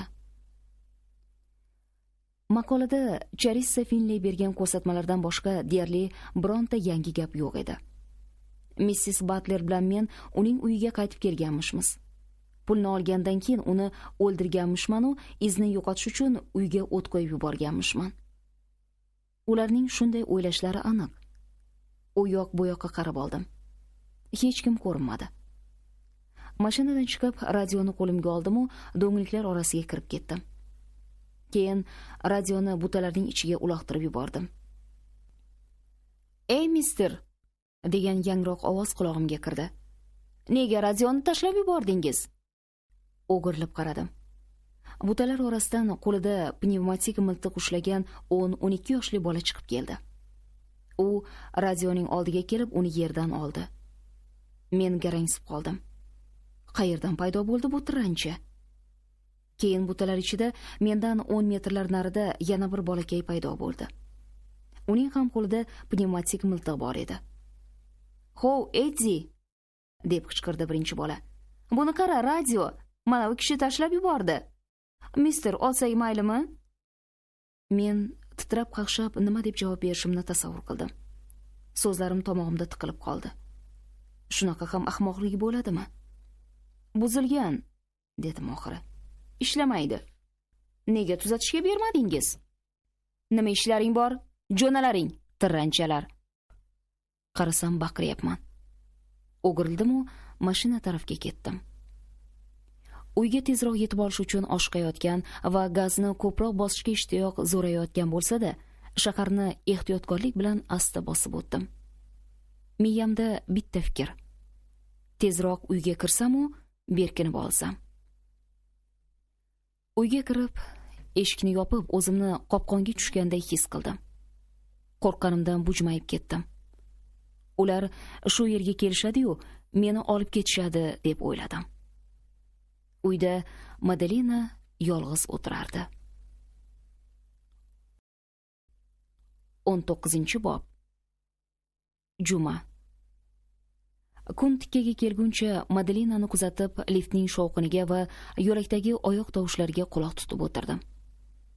Madalina shalvarini shimargancha qorayish uchun yuziga moy surgan, gilamda oftobda toblanib yotardi. Oradan bir muncha vaqt o'tgandan keyin o'rnidan turdi. Uzun poshnali tuflisini kiyib, Suzi Mamblining yurishini mashq qila boshladi. U oldimda dumbasini dirkilatib, anchagacha u yoqdan bu yoqqa yurdi. Madalina to'xtab sigareta tutatdi. "Qalay bo'lyapti? O'xshaymanmi?" so'radi u. "Juda zo'r. Tug'ma iste'dod bor ekan sizda." Suzi Mambli haqida bergan maslahatingiz juda zo'r bo'ldi. Men sizga yoqishga harakat qilishim kerak. Borgan sari rolga kirib boryapman. Men endi Mamliga o'xshamoqchi emasman. Aksincha, Mamblining tayyor o'zi bo'ldim qo'ydim. "Juda yaxshi, juda yaxshi", dedim. "Siz Suzi Mamblining o'zisiz. Lekin sizdan o'tirib so'rayman. Bank bilan ism shariflarni esdan chiqarmang." "Ha", kulimsirab dedi u. "Vaqti kelganda albatta eslayman. Agar 1 yo 2 hafta ichida esla olmasam, bankka qo'ng'iroq qilaman." 1 yo 2 haftadan keyin? U 1 haftaning ichida meni adoyi tamom qiladi. Madalina yana oldinga, orqaga yura boshlagandan keyin o'zimni zo'rlab ko'zimni boshqa yoqqa oldim. Mana shu harakatning o'ziyoq meni aqldan ozdirishi mumkin. Vaqt o'tyapti. Kun juda ham cho'zilib ketdi. Men og'zimda ta'm sezmay qolgunimcha qahva ichib, sigareta chekdim. Uyquni ko'zimdan qochirish uchun hamma chiroqlarni yoqib dushga tushdim. Asabim qo'zib, liftning shovqiniga quloq tuta boshladim. Qachongacha chidarkanman? Har daqiqada politsiya mening kimligimni tanib qolishi, istalgan daqiqada kelib eshikni taqillatishi mumkin. Yana qancha vaqt tetik uxlamay yurishim mumkin. Ko'zim uyquga ketishi bilan u meni o'ldiradi. eshikni qulflab olib vannada yerda uxlab olsa bo'ladi. Lekin unda Madalina ko'nglimga kelgan gapni tushunib qoladi. Nega endi bularning bariga nuqta qo'ya olmasligim kerak? Go'shakni ko'tarib, Madalina Batler falon joyda turibdi desamchi. Shundan keyin yashirinib olsam bo'ladi. Uni qo'lga tushirishgandan keyin meni qidirmay qo'yadi. Keyin yana bankdagi pul esimga tushdi-yu, bunday ish qilishga qudratim yetmasligini tushundim. Hali u meni oxirigacha jonimdan to'ydirgani yo'q. Ha, mendan osonlikcha qutula olmaydi. Pul meniki bo'ladi. Men unga egalik qilishim kerak. Bundoq qarasam, bu gaplarni yolg'iz o'zim xonada ovoz chiqarib gapirayotgan ekanman. O'tirib ko'zim ilinibdi.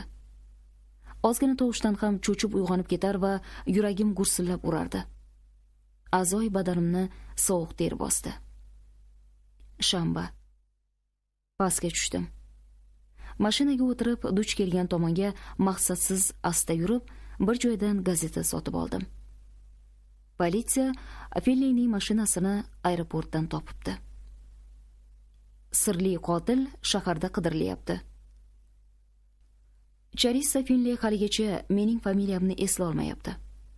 Ularning ixtiyorida endi faqatgina mening ta'rifim qolgan edi. Lekin ular borgan sari menga yaqinlashib kelishmoqda. Xalqqa torayib bormoqda edi. Aqldan ozishimga ham bir baxiya qolgan. Yo'q. Bunga nuqta qo'yish kerak. Uni hali yo'q qilish qudratiga egaman. Madalina o'zini xotirjam ko'rsatgani bilan shuni aniq bilardimki, u ham ichidan hayajonda edi. Politsiya meni izlayotganini bilar. Agar ular meni tutishsa, o'zi ham qo'lga tushishini tushunardi. Uning toshdan ham qattiq yuragida nimalar yashirinib yotgani faqat Xudoga ayon. Lekin bironta inson zoti mana bunday og'ir yukni ko'tara olmaydi va oxir oqibat taslim bo'ladi. Ozgina qoldi. Uning meni o'ldirishiga yo'l qo'ymasligim va o'zimni ham aqldan ozdirmasligim kerak. Shu bilan birga uni ham o'ldirib qo'ymasligim shart. Agar shunday qila olsam, Madalinaning toqati toq bo'lib, mendan oldin taslim bo'ladi va qaysi bankka qaysi ism sharif yozilganini aytib beradi. Men uni kuzata boshladim. Basharasidan uning taslim bo'lish niyati yo'qligini sezib bo'lmasdi. Mutlaqo. U quyoshda cho'zilib yotgancha allaqanday kuyni xirgoyi qilardi. Suziga o'xshab gapirishga o'rgangan. O'z rolini zo'r artistday o'rniga qo'yardi. U noz bilan gapiradigan, yoqimli qiyofaga kirgan va mutlaqo asabiylashmasdi. Bankdagi po'lat sandiqlarni o'zi aytgandek 1 yilga ijaraga olgan. Madalina yotoqxonaga kirgandan bir muncha keyin uxlab qolibman. Qachon va qancha uxlaganimni bilmayman. Liftga qulog'imni ding qilib o'tirganimni eslayman. Qarasam, divanchada uxlab yotibman. Qandaydir yoqimsiz shovqindan uyg'onib ketdim. Boshimni ko'tarib, qayoqda yotganimni bilolmay xonaga esankirab qarab chiqdim. Keyin Madalinaga ko'zim tushdi. Yalang'och badaniga ertalabki xalatni kiyib olgan, qo'lida qaychi. U oyoq yalang edi. Ehtiyotkorlik bilan bir necha mayda qadam tashlab, mening o'ziga qarab turganimni sezdi-da, kulimsiradi. "O, noz uyqularni buzibman-da. Afsus." Men go'yo qotib qolgandek bir og'iz ham gapira olmadim. Qo'lidagi qaychini ko'rganimni bildi-da, qo'lini ko'tarib sochini silab qo'ydi. Keyin sal-pal sochlarini tartibga keltirib qo'yib, jinday ichmoqchi bo'lgan edim. Oshxonaga chiqib, bir piyola quyib olaman. Men turib o'tirdim. Nima deyishimni bilmay, uzun qaychining o'tkir tig'lariga tikilib qoldim. Madalina xonaga kirib keldi. Qarshimda o'tirib, yumshoq kursiga suyaldi. "Rostdan ham sizni uyg'otib yuborganimdan afsusdaman", dedi. "Endi uyg'onishga uyg'ondingiz. Keling, chekishib, birpas valiqlashib o'tiramiz." Men juvonning basharasiga hadiksirab qaradim. U sigareta tutatdi-yu, chordana qurib o'tirib oldi. Yubka xalati ostida hech qanday kiyimi yo'qligi uni hijolatga qo'ymayotgan edi. "Juda shinam xona, to'g'rimi?" dedi u sekin. Men galvars uni taslim bo'ldi deb yuribman-a. Yuragimning tub-tubida go'yo bir narsa yorilganday tuyulib ketdi. Tishimning takillab ketishi eshitilmasin deb qimir etmay o'tirardim. U qo'lidagi qaychini o'ynay boshladi. Tirnoqlarini to'g'rilamoqchi bo'lganday qaychini ochib, uzun yaltiroq tig'larini barmog'ining uchlariga to'g'riladi.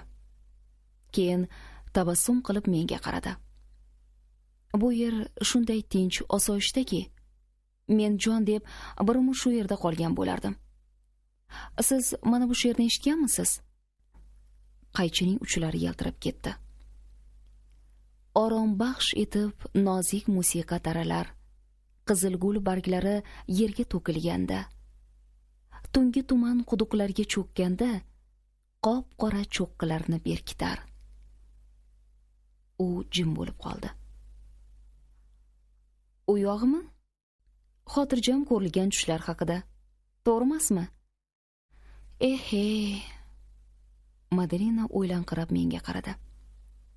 Sigareta tutuni buralib yuqoriga o'rlardi. Tafakkurni o'rab olar musiqa, horg'in kipriklar charchoq ko'zlar uzra cho'kkanda. Musiqa bizlarga shirin uyqu ulashadi. Yaxshi, to'g'rimi? Sekin asta portlash darajasiga kelayotganimni his qila boshladim. Lekin o'zimni qo'lga ola bildim. Uning qo'lidagi qaychidan qo'rqmayotgan edim. Meni Madalinaning inson bolasiga xos bo'lmagan kuchli iroda egasi ekanligi, uning bukilmas, yengilmas qudrati hayratda qoldirgan edi. Bunga qarshi menda hech qanday qurol yo'q edi.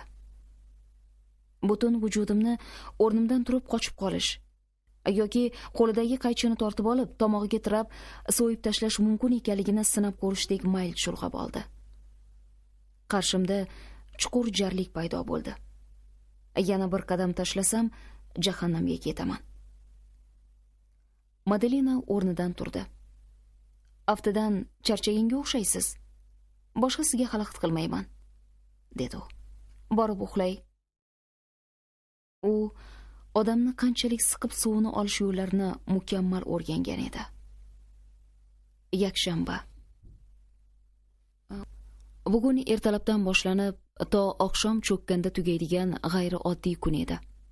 Bunaqa kun endi boshqa bo'lmaydi. Bugungi kun qachon portlashini kutib o'tadigan so'ngsiz daqiqalardan iborat edi. Bu to'pga qo'yilgan pilta yonib tugashi bilan portlaydi. Uning tugashiga atigi 1 santimetrcha qolgan. Yarim kechaga borganda boshqa madorim qolmaganligiga ko'zim yetdi. Tashqariga chiqishim kerak bo'lib qoldi. Pastga tushib mashinaga o'tirdim-u, asta sohil tomon haydab ketdim. Borib, do'ngliklar orasida mashinani to'xtatdim. Atrof qop-qorong'u. Muzdek yel esib turibdi. Mashinadan tushib 5 qadam nari ketdim-da, bir do'nglikka o'tirdim. O'tirdim-u, hushimdan ketdim. Bilganim shu bo'ldiki, atrofimda har xil ot o'yinlar bo'lyapti. O'zim bo'lsam, qo'lida bog'lam pul ushlagan, lekin qovog'idan qor yog'ib turgan sariq sochli qizlarning o'rtasidaman. Keyin ko'z oldimni qora parda qoplab oldi. Birdan hushimga kelib, atrofimga alangladim. Ko'zimga nur tushib, mendan bir necha metr narida qorong'ilikda mashina to'xtadi. Cho'ntak fonari yondi. Eshigi ochiq Pontiakning oldida nur chayqala boshladi. Men nafasimni ichimga yutib yotib oldim. Nur yer ustida u yoqdan bu yoqqa yugura boshladi. Mashinadan tushgan odam ko'rdiki, mashinamda hech kim yo'q. Keyin fonarni o'chirdi. Mashinaning eshigi ochilib yopildi. Men qimirlamadim. Qutulishning mutlaqo iloji yo'q. Ehtimol meni qorong'ilikda payqamas. Yana cho'ntak fonari yondi. Nur chap tomonimdan sirg'alib o'tib ketdi. Bu safar yuzimni yoritdi. O'tkir nurdan ko'zlarim qamashib ketdi. "Bu yerda nima qilib yotibsiz?" deb so'radi erkak kishi. "Mazangiz yo'qmi yo masmisiz? Hov!"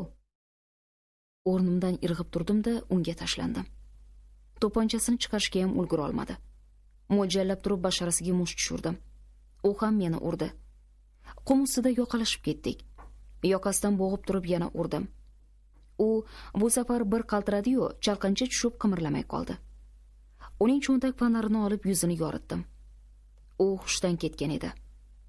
Men mashinasining oldiga bordim-da, kalitini olib qorong'ilikka uloqtirib yubordim.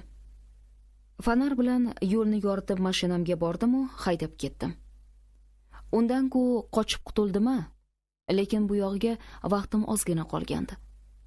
Endi bu hodisa shaharda hammaning og'ziga tushadi. Qirg'oq bo'ylab borarkanman, hushimga keldim. Fikrlarim ham tiniqlasha boshladi. Hali pulni qo'lga kiritishdan umidimni uzganim yo'q. Men Madelinani tiz cho'ktirib yengishim kerak.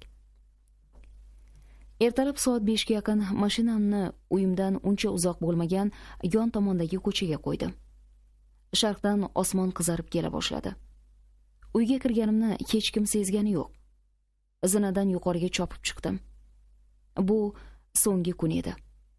Bir necha soatdan keyin biz yashirinishimiz kerak bo'ladi.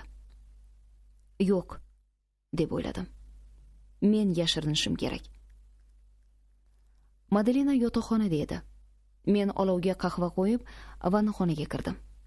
Qaynoq dushga tushdim. Keyin o'zimga kelish uchun ustimdan muzdek suv quydim. Bu vaqtda qahva ham qaynadi. 2 piyola viskini tez-tez ichib, ustidan qaynoq qahva ho'pladim. Keyin sigareta chekib, Madelinani kuta boshladim. Uni uyg'otishdan ma'ni yo'q. Chunki banklar ertalab soat 10 dan ochiladi. Soat 8 larda uning turib vanaga kirib ketganini eshitdim. Oradan bir necha daqiqa o'tib, egnida kalta nimcha kiygancha chiqib keldi. "Salom", dedi u yoqimli ovozda. "Uyquga to'ydingizmi?" O'rnimdan turib uning oldiga bordim. "Ismu shariflar masalasi qandoq bo'ldi?" deb so'radim. "Eslay oldingizmi?" U masxaromuz kulib qo'ydi. "Unchalik ishonchim komil emas." Uning yelkasidan tutib silkitdim. "Xo'sh, qanaqa ekan? Namuncha shoshasiz? Hali oldimizda 1 oy vaqt bor-ku." Men indamay orqamga o'girildim. Borib, o'zim bilan unga bir piyoladan qahva quydim. O'tirdik. Men og'zimga sigareta olib, unga olov tutdim. "Yaxshi", dedim keskin ohangda.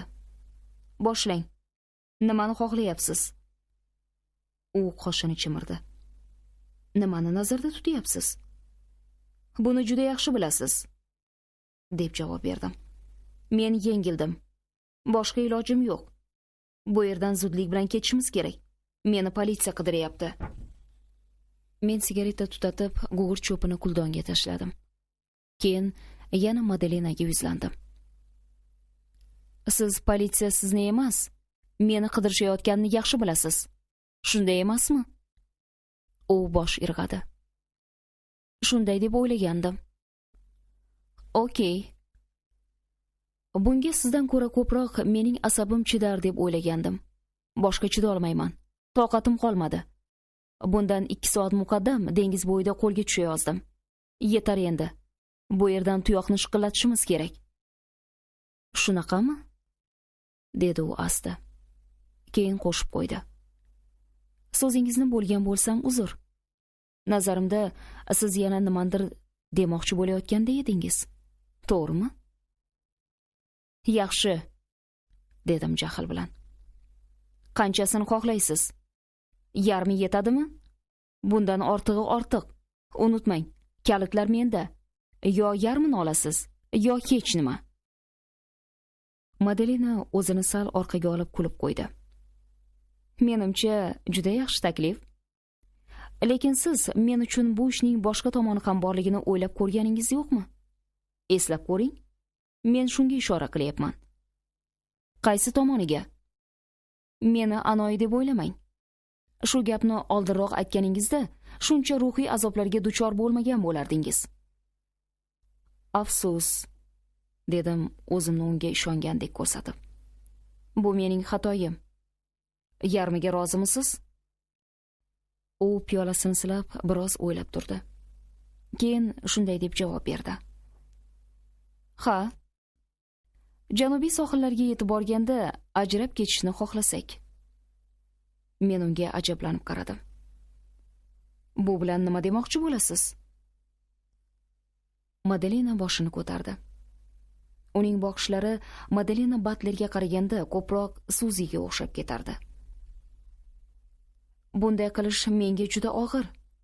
Siz meni to'g'ri tushunibsiz. Ehtimol u yerda ajrashgimiz kelmay qolar. Qiziq, dedim asta. Men ham xuddi shu haqda o'ylagandim. Uning lablarida yurakni jiz ettiradigan yoqimli tabassum o'ynadi. Agar boshqa odam qiyofasiga kiradigan bo'lsang, zohiran emas, botinan ham kirishing kerak bo'lar ekan. Men sizga endi Suzi Mambli rolini o'ynayotganim yo'q deb aytgandim-ku. Men Suzi bo'ldim va bu borgan sari menga yoqmoqda. So'nggi kunlarda men uning tabiatidagi juda ajoyib hislatlarni kashf etdim. Menimcha, buni siz ham payqagan bo'lsangiz kerak. 20-bob. Men turmoqchi bo'lgan edim, imo qilib qayta o'tirishga majbur qildi. Li, shoshilmang. Shuni unutmangki, Suzining tabiatida mening o'tmishdagi fe'l atvorimdan hech vaqo yo'q. Suzi o'zgarishni to'xtatishi kerak bu yog'iga. Gapimni tushundingizmi? U gapdan to'xtab qoldi. Keyin men gapirmasimdan oldin qo'shib qo'ydi. Endi bu haqdagi gaplarni bas qilaylik. Hali oldinda qiladigan ishimiz bir talay. Biz mehmonxonaga kirib, kichik divanga o'tirdik. Madalena juda hayajonda edi. Men uchala kalitni olib, stol ustidagi oynaga qo'ydim. U kalitlarni ushlab, birin-ketin menga uzatdi.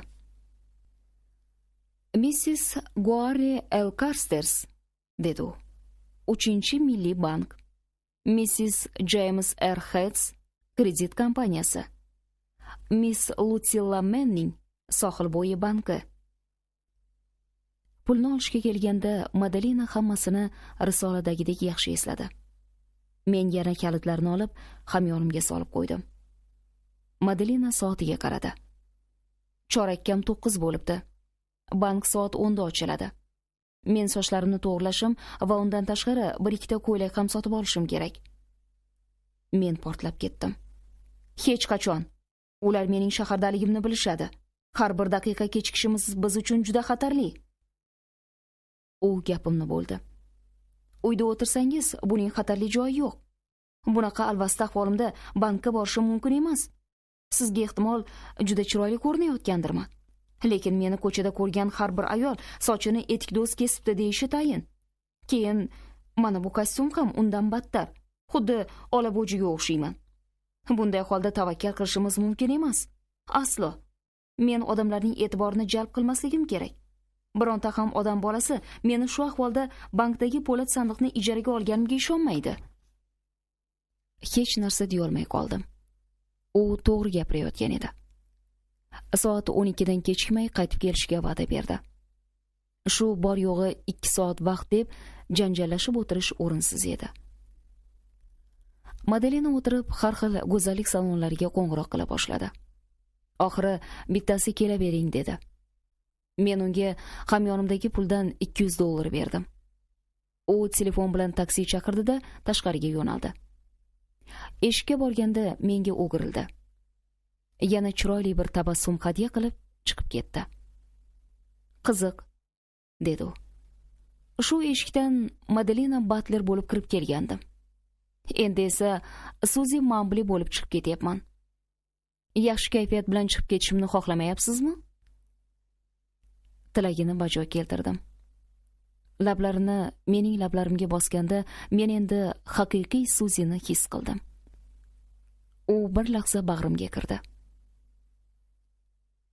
Endi oramizdagi hamma to'siq olib tashlandi, dedi-da chiqib ketdi. Men asabiylashib sigareta ketidan sigareta chekar va tinimsiz xonada u yoqdan bu yoqqa yurardim. Dam sayin liftga quloq tutaman. To'xtaganda dahshatga tushaman. Shaharda yurishimni eslasam, asablarim qaqshardi. Shaharning hamma ko'chalarida politsiya izg'ib yuribdi. Ularning ko'ziga tushmaslikning birdan bir yo'li mashinaning ichida o'tirish edi. To'g'ri, mashinam qanaqaligini yaxshi bilishadi. Lekin politsiyachilar uning raqamini bilishmaydi. Mashinaning ichida o'tirgan odamning afzalligi shunda ediki, uning bo'yini hech kim bila olmasdi. Politsiya aniqlab olishi mumkin bo'lgan asosiy narsa bo'yimning novchaligi edi. Men yana bir boshidan tushib o'ylay boshladim. Madelinaga pulni oliboq avtostrada tomonga jo'naymiz deb aytdim. Lekin so'nggi daqiqalarda nimalardir xayolimga kelib, uyimga kiramiz-u, u yerdan yolg'iz o'zim chiqib ketaman deb qo'ydim.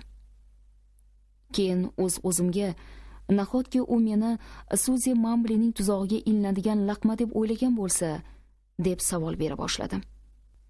Axir bankdagi pulni qo'lga kiritgandan keyin Madelina Batler o'lmaganligini, u tirikligini biladigan yakka-yu yagona odam faqatgina men ekanligim unga aniq ravshan bo'lishi kerak-ku. Men stolga o'tirib politsiyaga xat yoza boshladim. Uni konvertga solib, kostyumimning ko'krak cho'ntagiga joyladim. Shahardan chiqqanimizdan keyin konvertni shahar tashqarisidagi bironta pochta qutisiga tashlab ketaman. Xat kamida 12 soatlardan keyin politsiya qo'liga tushishiga ishonchim komil edi. Boshqa shaharda tashlab, xat ularning qo'liga bir kun keyin tushgandan ko'ra, mana shunisi ma'qul edi. Shunda politsiya qaysi tomonga qarab ketganimni bila olmay qoladi. 12 soat yetarli. Hamyonimda 120 ming tursa, politsiya qotillikda ayblab meni qidirmayotgan bo'lsa, men istagan narsa xuddi mana shu 12 soatning o'zi-ku. Bu vaqt ichida istagan joyimga yetib ola olaman. Men uyimga qaytib kelganimizda uning eski kiyimlariga qo'shib hamma yangi kiyimlarini axlat qutisiga tashlab yuborishim kerak. Keyin uydan chiqib ketaman. Madelina qip-yalang'och uydan ko'chaga chiqib keta olmasa kerak. Politsiya faqatgina uni olib ketgani keladi.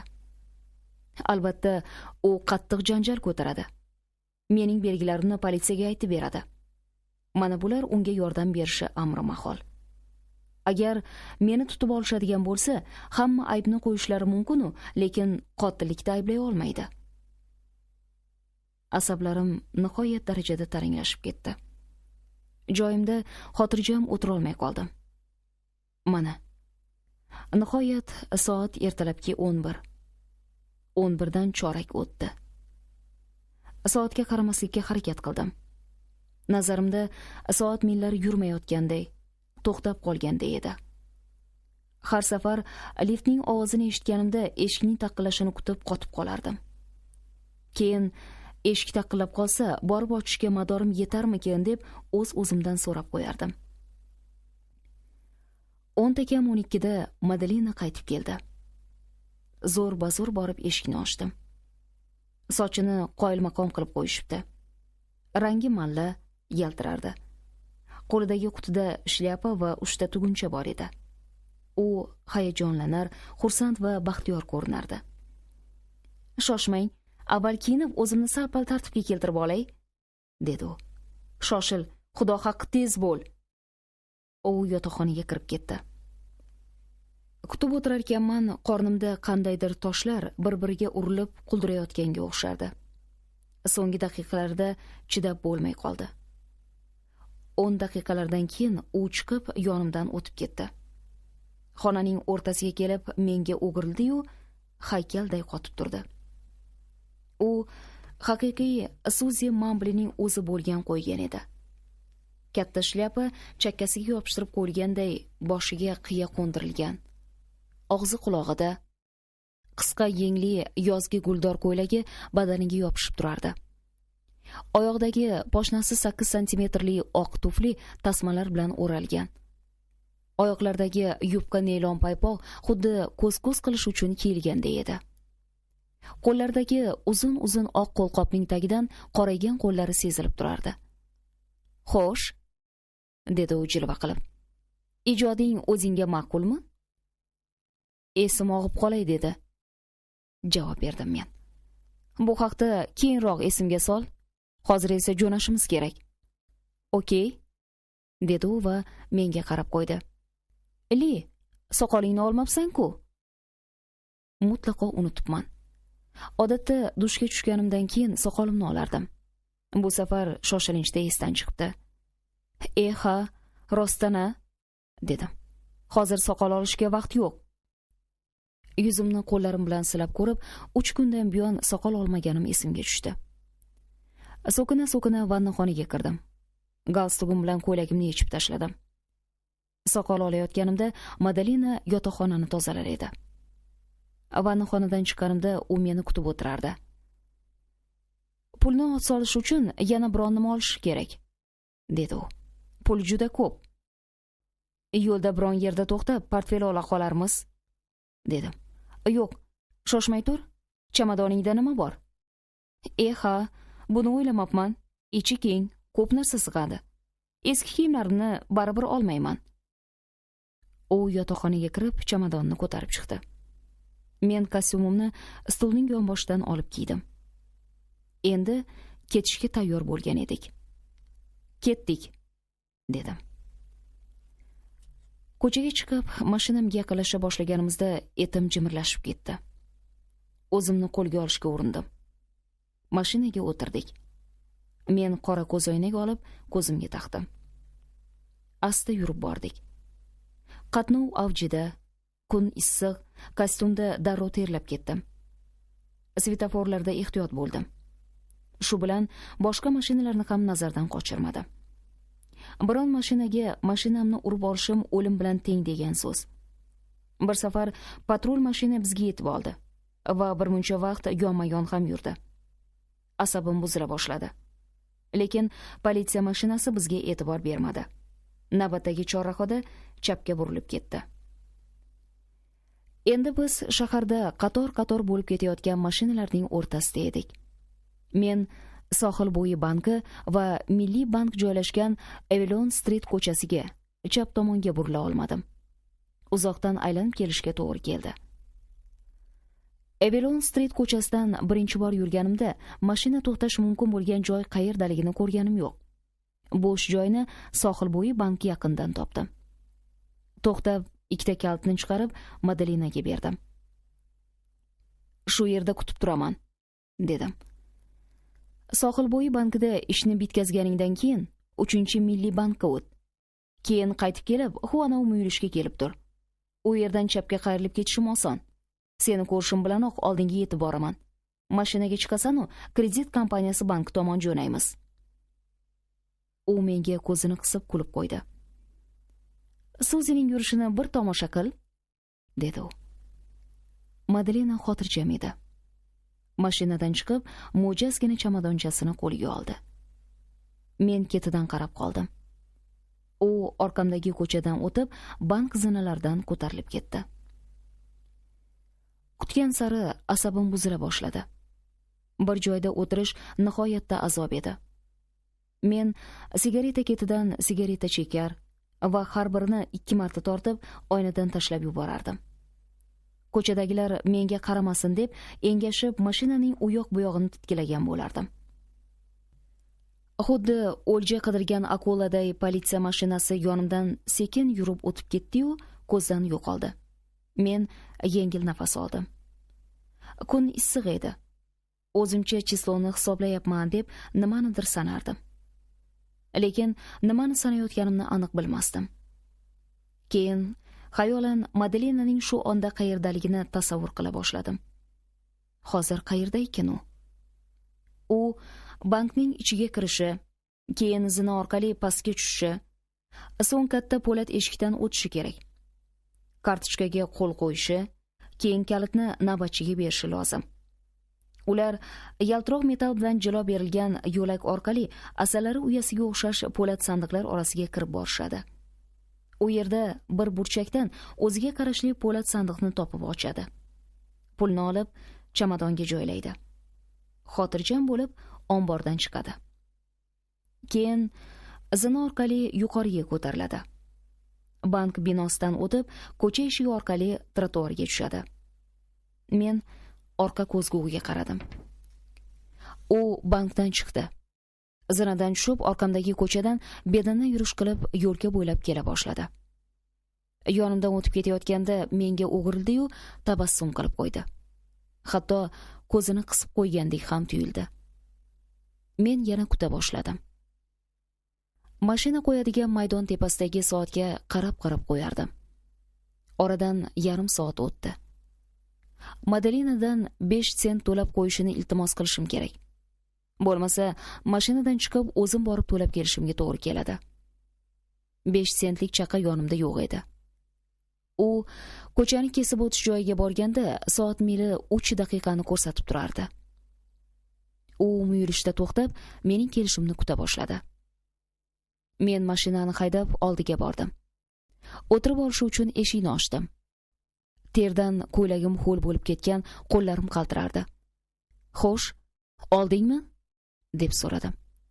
"Bari silliq o'tdimi? Qiyinchilik bo'lmadimi?"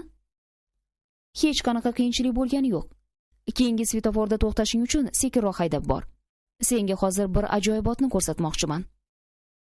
Qizil chiroq yondi. Mashinani to'xtatdim. "Qani ko'rsat", dedim. Tomog'im changak bo'la boshladi. "Ko'rsat."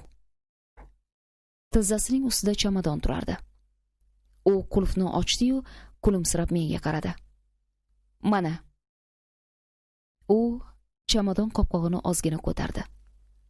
Men uning ichiga ko'z yugurtirdim-u, butun borliqni, butun dard alamlarimni bir zumda unutganday bo'ldim.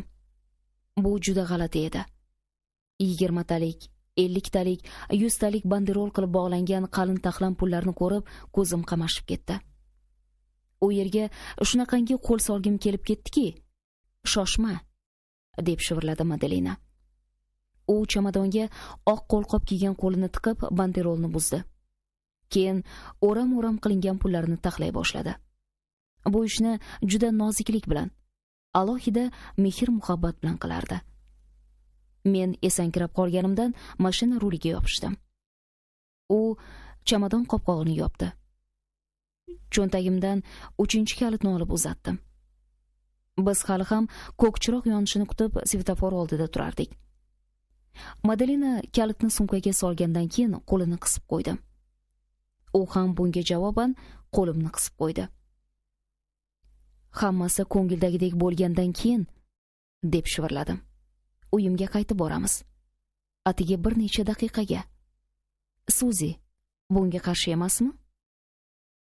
U menga o'girildi. Keyin g'alati qarash qilib tikildi. "Yo'q", dedi u ovozi qaltirab. "Men qarshi emasman. Muhabbat tangrisi Zuhroga qulluq qilgani boramiz.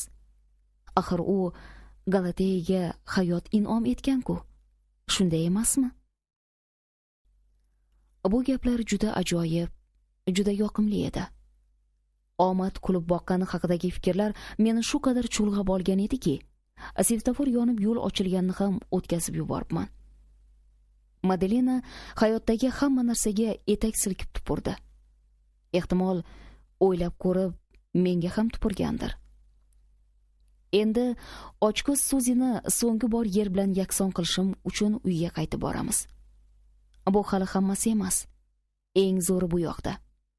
Men uni qip-yalang'och qilib yechintiraman. Keyin kiyimlarini axlat quvuriga tashlab yuboraman.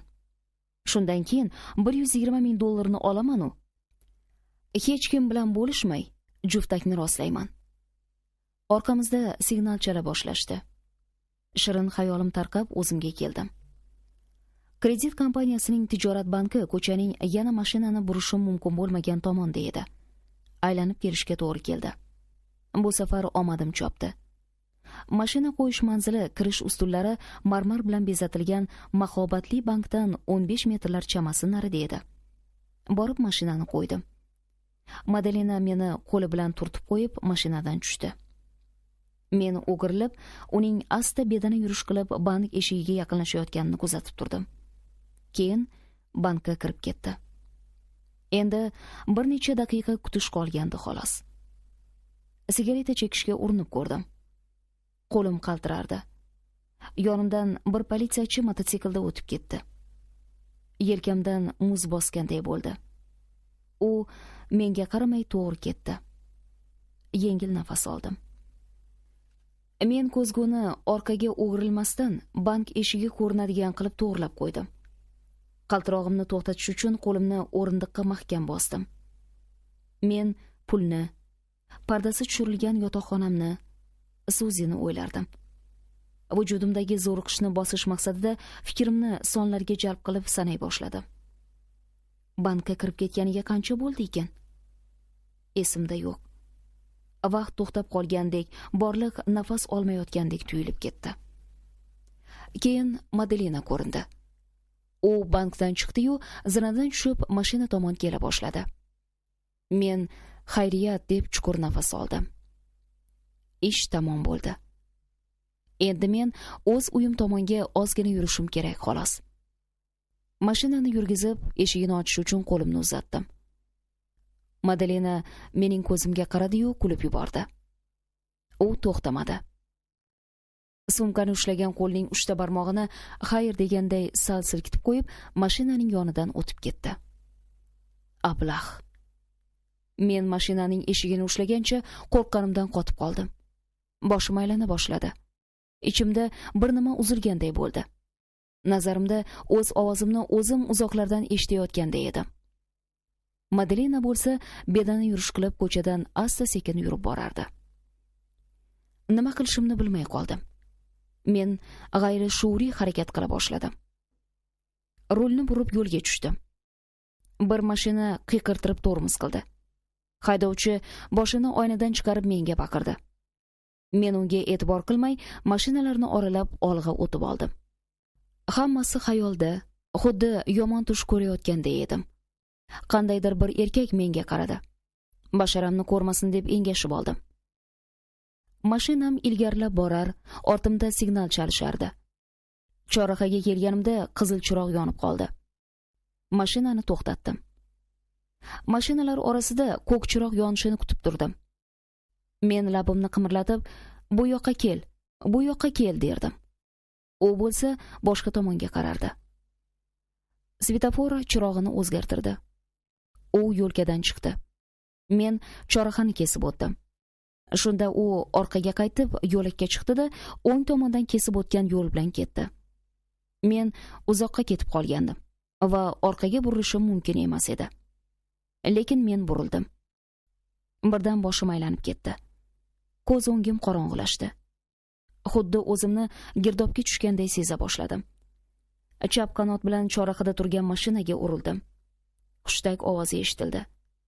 Mashinani to'xtatmadim. Keyin borib, piyodalar yo'lda turgan boshqa bir mashinaga urildim. Hamma yoqni hushtak ovozlari bosib ketdi. Qarama-qarshi yurishdan to'g'ri menga qarab politsiyachi kelaverdi. Men gaz berib, chap tomondagi mashinani turtib yubordim. Ikkala ko'cha ham to'xtab qolgan mashinaga to'lib ketdi. Ko'cha bo'ylab asta-sekin qadam tashlab uzoqlashib borayotgan Madelinaga ko'zim tushdi. Mashinaga tormoz berdim-da, irg'ib tushdim. Ikkita politsiyachi menga qarab kela boshladi.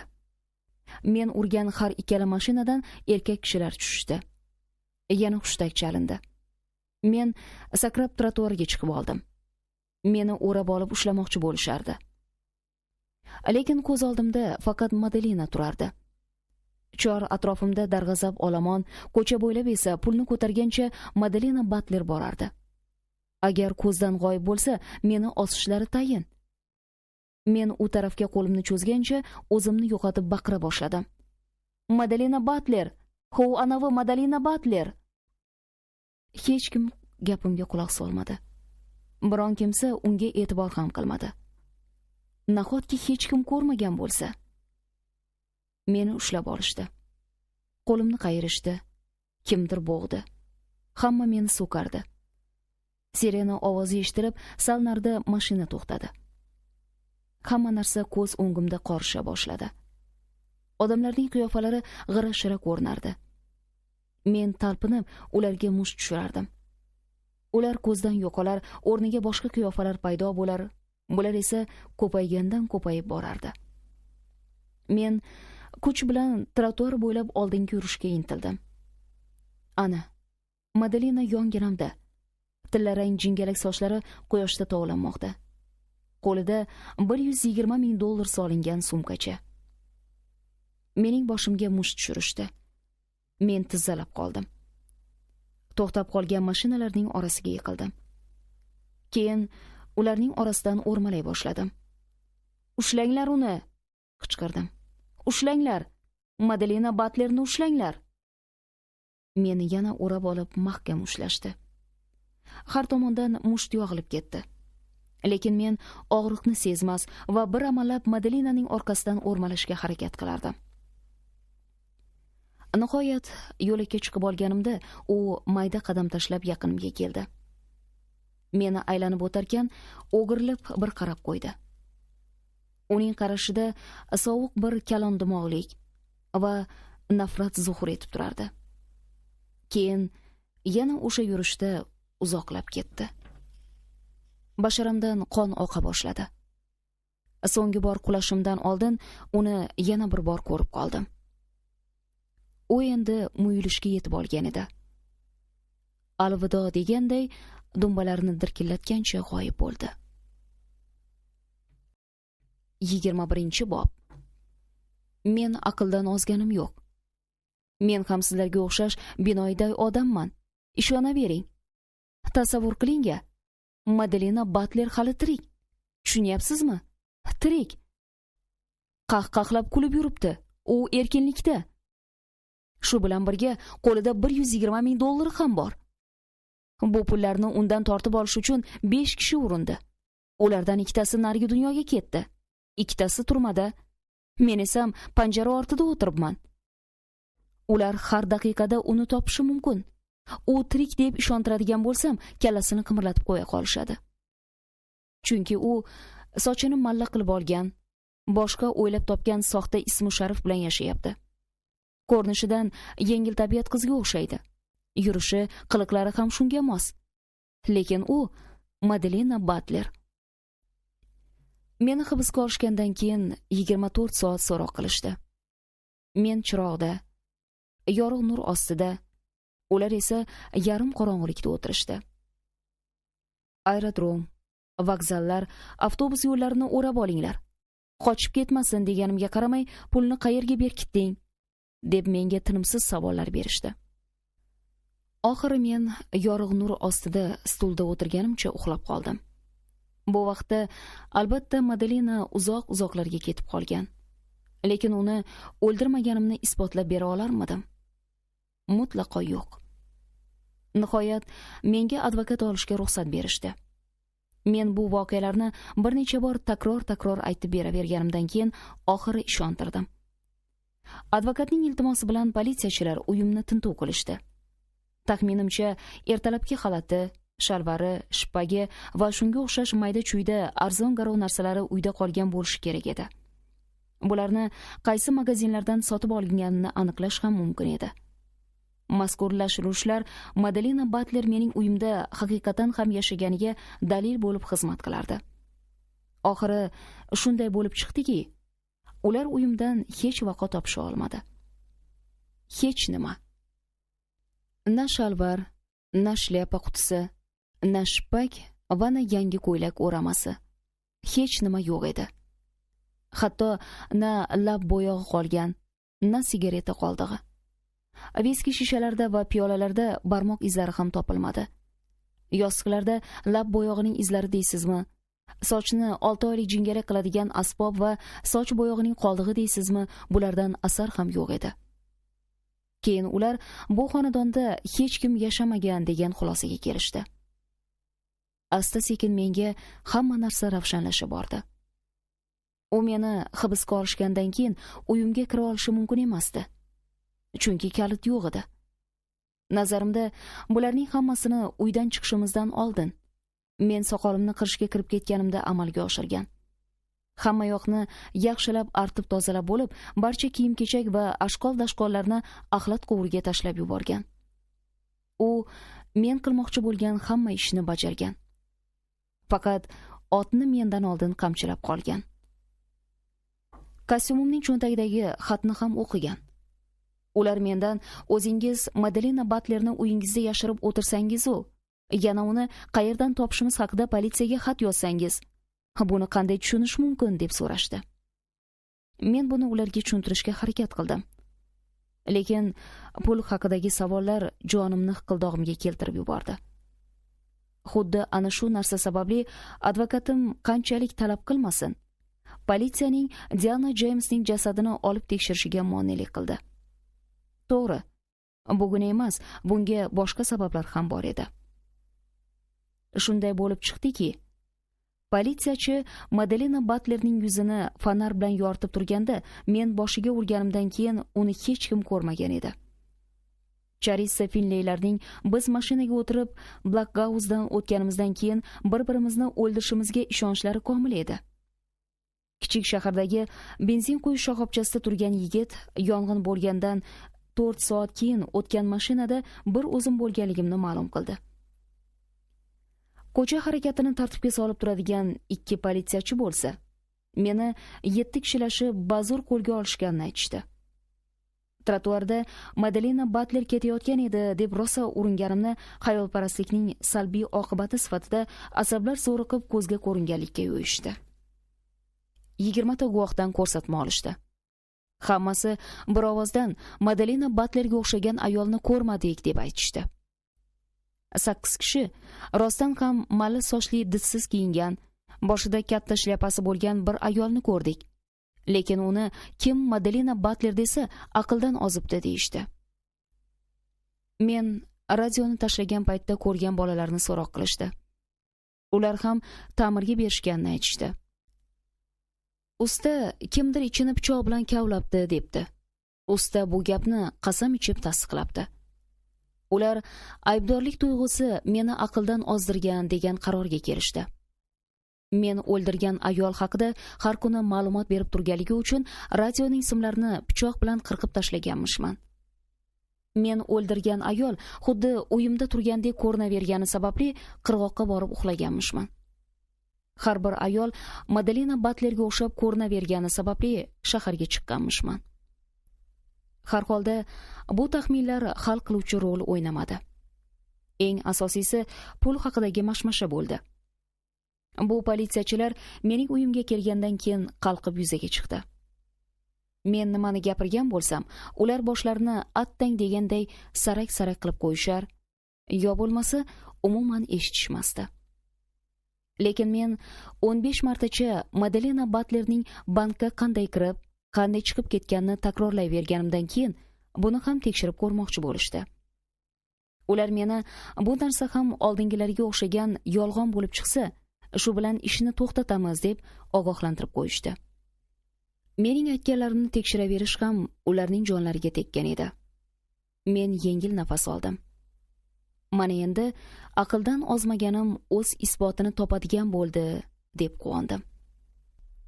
Ular har uchala bankning xizmatchilarini so'roq qilishdi. Na Mrs. Gary L. Carsters, na Mrs. James R. Heads, na Mrs. Lucilla Menlarning birontasi bank po'lat sandig'ini ijaraga olmagan ekan. Ular hatto bunaqa nomlarni eshitmagan ham ekan. Men tasvirlab bergan ayolga o'xshash bironta ham xotin o'sha kuni po'lat sandiqdan hech nima olmabdi. Aksincha, Mrs. Madalena Batler o'zi asos solgan tarixiy jamiyat bankidagi po'lat sandiqlardan ko'p yillardan buyon foydalanar ekan. Ularda har xil hujjatlar va oilaviy qog'ozlarni saqlar ekan. Menga bu haqda ma'lum qilishganda qorovulni chaqirishga majbur bo'ldim. Mana shu $120,000 4 kechayu 4 kunduz mening uyimda turganligi esimga tushsa, hatto hozir ham baqirib qichqiraman, xoxolab kulaman. Bu pullar yo chamadonchaning ichida, yo to'shakning tagida turgan ekan. U bu pullarni hamma vaqt o'zi bilan olib yurgan ekan. Radiodan berilgan ma'lumotni esa haqiqatan ham eshitmagan. Politsiya seni emas, meni qidiryapti deb unga mening o'zim aytganman. U aftidan buni fahmlab yetgan. Lekin aytib tavakkal qilgisi kelmaganda, avvaliga haqiqiy Suzi Mambli bo'lishga, keyin esa yashirinib olishga qaror qilgan. Yo bo'lmasa, shular esimga tushsa, kechalari dodlab uyg'onib ketaman. Ehtimol menga nisbatan bunday qilmoqchi bo'lmagandir ham. Ehtimol men bilan rostdan ham uzoq-uzoqlarga ketmoqchi, hayotini boshqatdan boshlamoqchi ham bo'lgandir. Men omadimni, baxtimni shu yerda boy bermadimmikan? Buning uchun uning po'lat sandiqlar haqidagi yolg'onlarini bilmasligim, bir yoqadan bosh chiqarishim, politsiyaga xat yozmasligim kerak edi. Balki shuning uchun ham o'zini po'lat sandiqlardan pul olayotganday qilib ko'rsatgandir. O'zingiz o'ylab ko'ring. Men buni idrok qila olmasdim va idrok qila olmadim ham. Undan tashqari, men soqolimni olishga kirib ketganimda cho'ntagimdagi politsiyaga yozgan xatimni olib o'qigan va butkul fikri o'zgarib, o'ch olish va meni butunlay yanchib tashlash fikriga tushgan bo'lishi mumkin. Oxirida menga ko'rsatgan o'yinlari shundan dalolat berib turibdi. Birinchi sohil bo'yi bankda muyulishda bu yoqdan kirib narigi yon eshikdan chiqib ketishi va yashirinib olishi ham mumkin edi-ku. Bu uning uchun juda oson va bexatar edi. Ha, u politsiyaga yozgan xatimni o'qigan. Ana shundan keyin pulni ko'rsatib o'yin qildi. O'shanda Suzi Mambli qiyofasida o'zini menga bog'lanib qolganda yaqin oldi. Zerikmay, men haqimda yaxshi xayol surib o'tirsin deb shunday qildi. Nima uchun kechalari uyg'onib ketishim sabablarini endi tushungandirsiz. Har kuni uni tushimda ko'raman. Mana, men Madelinaning so'nggi bankdan chiqishini mashinamda kutib o'tiribman. Ana u. Bankdan chiqib, bedana yurish qilib trotuardan kelyapti. Sochlari tillarang, quyoshda tovlanadi. Ana, maftunkor tabassum bilan yozgi yengil ko'ylakda dumbalarini dirkillatib kelyapti. Men esam bir necha daqiqadan keyin uyimga kirib boramiz deb o'ylayman.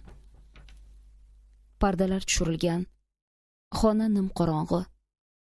Kravat yonida yerda chamadon ochiq, ichida $120,000. Qalin qog'ozlarga o'ralgancha turibdi. Yon tomonda esa shosha-pisha yechib otib tashlangan naylon paypoqlar. Keyin Madelina chap qo'lining uchta barmog'ini silkitadi. So'ngra yonimdan o'tib, ko'cha bo'ylab ketaveradi-da, ko'zdan g'oyib bo'ladi. Men bo'lsam, shaharning qoq o'rtasida mashinamda sonsiz mashinalar orasida qisilgan go'yo qolaveraman. 200 tacha politsiyachi meni tutmoqchi bo'ladi.